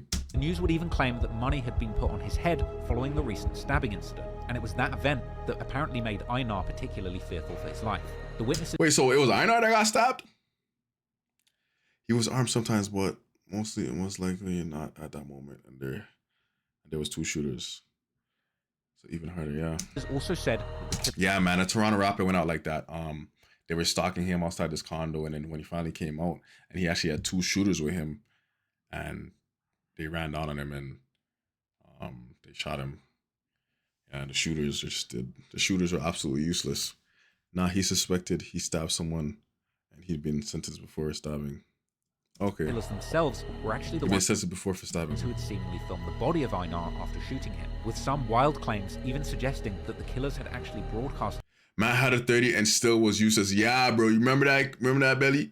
The man, bro, those guys were not ready to go, bro. The entire execution. Bro, had they been ready to go, like, they would have, like, that murder would never would have happened. Not trained to go at all, that's what I'm saying. Had they been ready to go, bro, like, that guy would have been still living to this day because he just hopped out on his ones, right? Like, the shooter hopped out. If they just blamed him there, they kept it cool, they just blamed him, then the bro would have still been alive to this day.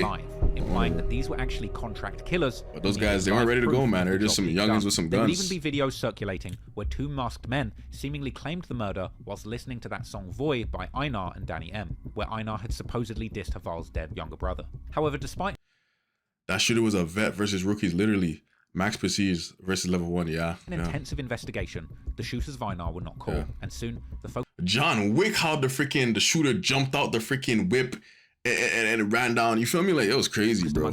However, bro kicked open the door, the whip didn't even stop yet. So these were actually the entire execution to other gang members via FaceTime live. John Wick These were actually contract killers who needed live proof of the job being done. There would even be videos circulating. Yo, do you guys know how much money was on EINAR's head? Masked men to other gang members via FaceTime live, implying that these were actually contract killers who needed live proof of the job being done. There would even be videos circulating. 100K USD. Masked men seemingly claimed the murder whilst listening to that song Voy by EINAR and Danny M, where EINAR had supposedly dissed Haval's dead younger brother. However, despite an intensive investigation, the shooters of EINAR were not caught, and soon the focus amongst fans and the media was an unsolved case. Facts that were known clearly, like the fact that the people that were with EINAR at the time of his death, Adel and Dumoulin, with many asking, how did the killers know where and when to hit EINAR? EINAR's address and other personal information was secret due to the threats against his safety and the kidnapping case, as well as his popularity in the city. But this address had reportedly been leaked after he became a suspect in a drug investigation. However, even more puzzling, had the killers not arrived when the trio was outside smoking, they would have had very few ways to actually reach EINAR, who reportedly lived in a secure building that required a key fob access to enter. That's why I like those type of buildings, because some buildings, like, it's mad secure. You obviously shit could still happen, but a lot of buildings, you know what I mean, they might even have concierge at the front, so it's like, but truly never safe, to be honest. Police say they know who did it, but don't have enough evidence to get a sentence. China. Had the killers not arrived when the trio was outside smoking, it was a setup, bro. It was a setup, bro. Reach EINAR. They knew exactly, who they were looking for. They actually went to go, where to go. Access to enter. So the only all motherfuckers probably smoking the bleezy and texting in the my man's right. They'd be like, yo, yeah, bro, we're just here building up. Just give us about 5 minutes. That's crazy. Was that someone with EINAR must have told the killers. Wait, so who was with him again? Soon, the online detectives would quickly point their fingers towards the Death Patrol affiliate, Mehdi Dumla Sashir, with speculation that somebody had written on Instagram 2 years before, warning EINAR that his friends might sell him out. Indeed, they would also point out warning EINAR. Soon, the online detectives would quickly point their fingers towards the Death Patrol affiliate, Mehdi Dumla Sashir, with speculation that somebody had written on Instagram 2 years before, warning EINAR that his friends might sell him out. Indeed, they would also point out that this wouldn't be the first time that Dumla had possibly betrayed a supposed friend and tricked them into their death. On the 30th of June 2019, a rapper by the name of Roz was shot to death in front of his home. Soon after, newspapers would report how an arrest had been made in the case, which linked the killers to the Death Patrol. The person arrested would turn out to be Dumla. The police reports would reveal how Roz's mum had explained to the police how Roz's brother had been killed in a gang-related incident in 2018. And ever since Roz had begun rapping, he had often spoken about avenging his brother's death. He's a straight rat. Fuck him, let him burn in hell. Murder. And then Mehdi, aka Dumla, had suddenly appeared in his life, and soon after, Roz had been killed, with the implication being that Dumla, who had a relationship with the people that Roz was talking about getting back at in his music, had sold him out. Indeed, according to Roz's girlfriend, it was Dumla who called him right before he stepped outside and got shot. The police would eventually catch Roz's killer, but there wasn't enough evidence to tie Dumla into the case. However, when Dumla himself was asked about the online theories regarding his role in EINAR's murder, we thought it was a body's uncle the way he's upset, right? Having anything to do with it, calling it speculation. However, after EINAR's murder, the Swedish media would get interested in Dumla too, and one of the largest evening newspapers in the country, the Expressen, would publish an in-depth interview with him where Dumla told about his life as an alleged Death Patrol member, and even shockingly telling the Swedish public to just let the gang members kill each other until there are none left, suggesting that it's not the middle and upper class people who die in the gang war, but just the people at the bottom who have made a problem for themselves. Stadiet som konflikten är I nu mellan Shottaz och not just Dumla. Bro, like, given the opportunity, a lot of these motherfuckers will just rat on themselves, you feel me? Because at the end of the day, look at a Dirk, you feel me? Dirk's man ratted. As a youngin, he served 12, I believe. I think I watched a video on it. He served 12 years, came out, got caught up again. He said he's not going back to jail. He ratted on all the motherfuckers. That motherfucker was singing like a canary. Holy chat, you guys couldn't tell me the freaking spider fell down? Finns det någon lösning där? Nej. Det finns ingen lösning. Det finns ingen lösning på den alltså. Tills folk ska dö. And karma came for him.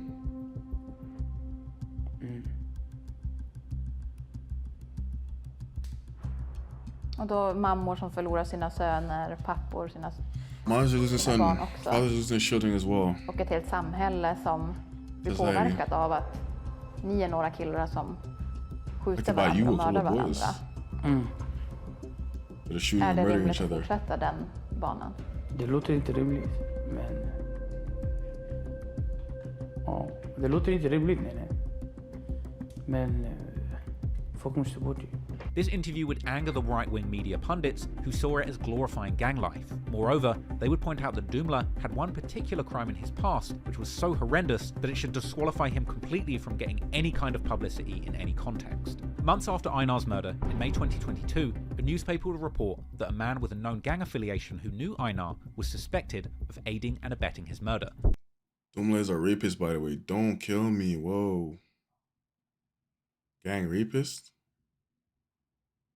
This man would allegedly turn out to be Dumla, but then, on the morning of Christmas Day 2022, as Dumla was outside on his home turf in Rinkeby, he too was shot in an execution-style attack, passing away on Christmas. A few days later, Got him the on YouTube Christmas, channel damn. dropped Dumla's only music video, where he actually ends the song himself, saying, "Rest in peace, Einar." It appears that Einar's murder himself has become a cold case, where the police appear to strongly believe that they know who ordered the murder and who committed it and who set it up. But, as seems to be a trend in this story and this country, they simply don't have enough evidence to charge anyone. Most shocking are the theories about one of the likely shooters, who is thought to have been one of Einar's old childhood friends, who goes by the name of Scar, with both of them seemingly growing up together around Darlin. Scar Oh is yeah, thought the to have internet. become Yo, the guys are saying that. A lot of the guys in the comments are saying that it was this guy. killer for the Darlin network, who Einar had been beefing ever since his kidnapping. And while the police have struggled to find evidence to charge Scar or others allegedly associated with the murder, media and online detectives have published theories of a large-scale revenge taking place in the streets in Damn, the aftermath son. of Einar's murder that began with the murder of Dumla and includes a spiral of at least 8 public acts of violence, including a murder, 2 shootings, and 5 bombings, 2 of which targeted Scar directly, and 1 a bombing allegedly targeting the home of Haval. According to different sources, both Haval and Yasin have since moved out of Sweden permanently, following their release from prison after finishing their sentences for the Funny, right after Einar death, Scar started posting pics from Puerto Rico and shit, living luxury. participation in the kidnapping of Einar. The reasons seem obvious, given the violence unraveling around them. However, this hasn't stopped Haval from continuing to diss Einar, as in the summer of 2023, Haval teased Haval. He's still rapping to this day, right? I think we reacted to one of his musics. Did we? Haval. I think someone requested. I don't know, bro. where he seemingly implies witnessing a murder via FaceTime whilst in prison. Just like the police had theorized about Einar's case, he would eventually drop the controversial song under the name of Southside, and then, a few months later, on Einar's death Bro, not the skelly. Holy shit. day, Haval would also post a picture of him smoking with a skeleton, sending a clear message about his feelings towards Well, he's not in Sweden anymore. He would get killed. Einar, even long after his death.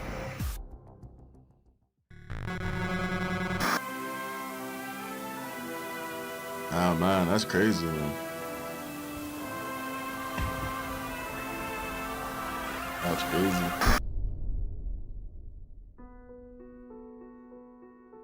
In the aftermath of Einar's murder, the violence continues and the war in Rinkeby just gets worse and worse, largely moving past the older generations of the Shottaz versus the Death Patrol to an increasingly deadly clash between the younger generations of the Holster Children and Filterless Guys, together with the younger guys from gangs like the Huspies Hyenas and Headshot League from the nearby suburbs, who had all grown up in this environment. Headshot League is a crazy name for a gang. Holy shit. Where gangs, guns, and death had become the new normal. It's a Headshot The national League. media, who had become enamored with the gangs during the original conflict between the Death Patrol and the Shottaz, has continued reporting on the war in great detail, focusing particularly on stories around a few notorious members, such as 2 guys from the Holster Children who go by the name 60 and Fishy, with this duo both having the letters SK. Man said fishy.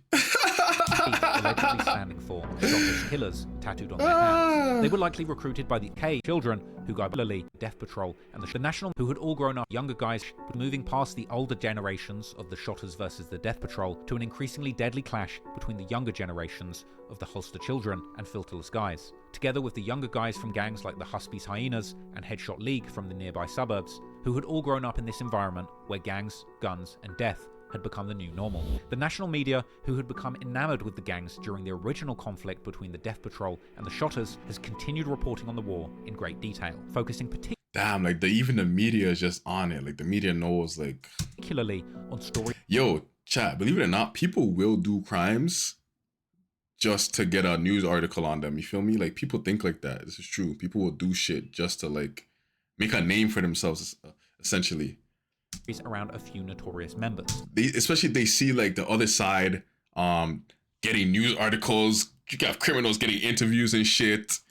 Bro, they'll want to turn it up a notch just to be able to say that, you know what I mean? Yo, yeah, ours, you know what I mean? We're the guys. Like, facts, anything for fame, anything for clout, from bro. The Holster children, who go by the name 60 and Fishy, with this duo both having the letters SK allegedly standing for Shottaz killers tattooed on their hands. They were likely recruited by the older members of the Death Patrol whilst they were still in high school, but since they have apparently taken over the streets of Rinkeby and raised hell in the Järva area during the 2020s, even being described in YouTube videos as Sweden's deadliest duo and being rumored to have 5 murders in 2 months. Oh my goodness. Numerous shootings and murders, with 60 alone apparently being suspected of dozens of crimes within just a few years' time. In 2022, they were finally found guilty in relation to 2 murders that took place in 2021. The first of these murders has been alleged to have been a contract killing, showing just how this younger generation has continued on the path started by the original Death Patrol, whilst the second one is alleged to have been part of the war with the filterless guys, where 60 had allegedly shot 2 members of the rival gang who had arrived to his apartment with the intention of killing him following an earlier shooting that same day. According to oh shit, this is the SHACKI situation? Is this the SHACKI situation? Where guys pulled up to shoot somebody, but they end up getting shot? Author and journalist was a part of the filterless guy started by the original Death contract killing, showing just how this younger generation has continued on the path started by the original Death Patrol, whilst the second one is alleged to have been part of the war with the filterless guys, where 60 had allegedly shot 2 members of the rival gang who had arrived to his apartment with the intention of killing him following an earlier shooting that same day. One of them was shot in the head, one died and the other survived. According to author and journalist Diamond Saliu, who has written a book about the conflict between the Death Patrol and the Shottaz, the out-of-control guy wrote a whole book on the shit, gang. God damn! Killing in areas like Järva can be at least partly explained with the lack of structure in the local gangs. In that sense, structure. You feel? See what I'm talking about? Chat, structure. I told you guys already. Back in the days, the shit was way more structures. Back in the days, they were doing shit for the community. They're helping the community. It was a gang nonetheless, but like, you feel me? Because they knew there were opportunities that weren't, you know, equal to them.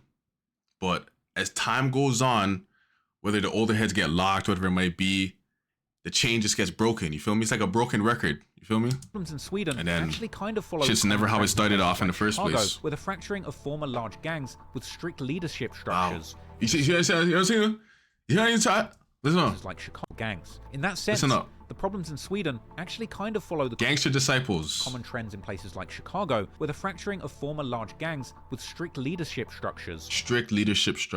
Into smaller neighborhood cliques without any real leadership after the demolition of many of the project buildings that house these organized gangs has led to an increasingly chaotic and senseless gang warfare, where a bro, once the leaders and the big dogs got locked up and shit, like, there's no structure to this shit. So everybody just wilds out, you feel me? Fences and enemies between a handful of lost youths can lead to senseless murders at a moment's notice. Yeah. The smallest of and then, you know what I mean? On the other hand, much like in Chicago, where the murder rate was in fact its highest during the reign of the large and hierarchical gangs, also in Sweden, the more organized gangs have in recent years shown that they too are capable of inflicting brutal violence on their enemies as well as innocent victims. It remains to be seen whether the current or future governments in Sweden, whether right-wing or left, are going to yo, honestly, other than like the bombings and shit, which is actually kind of like so dramatic, bro, none of these incidents have a pass, you feel me? None of these incidents get a pass. They've all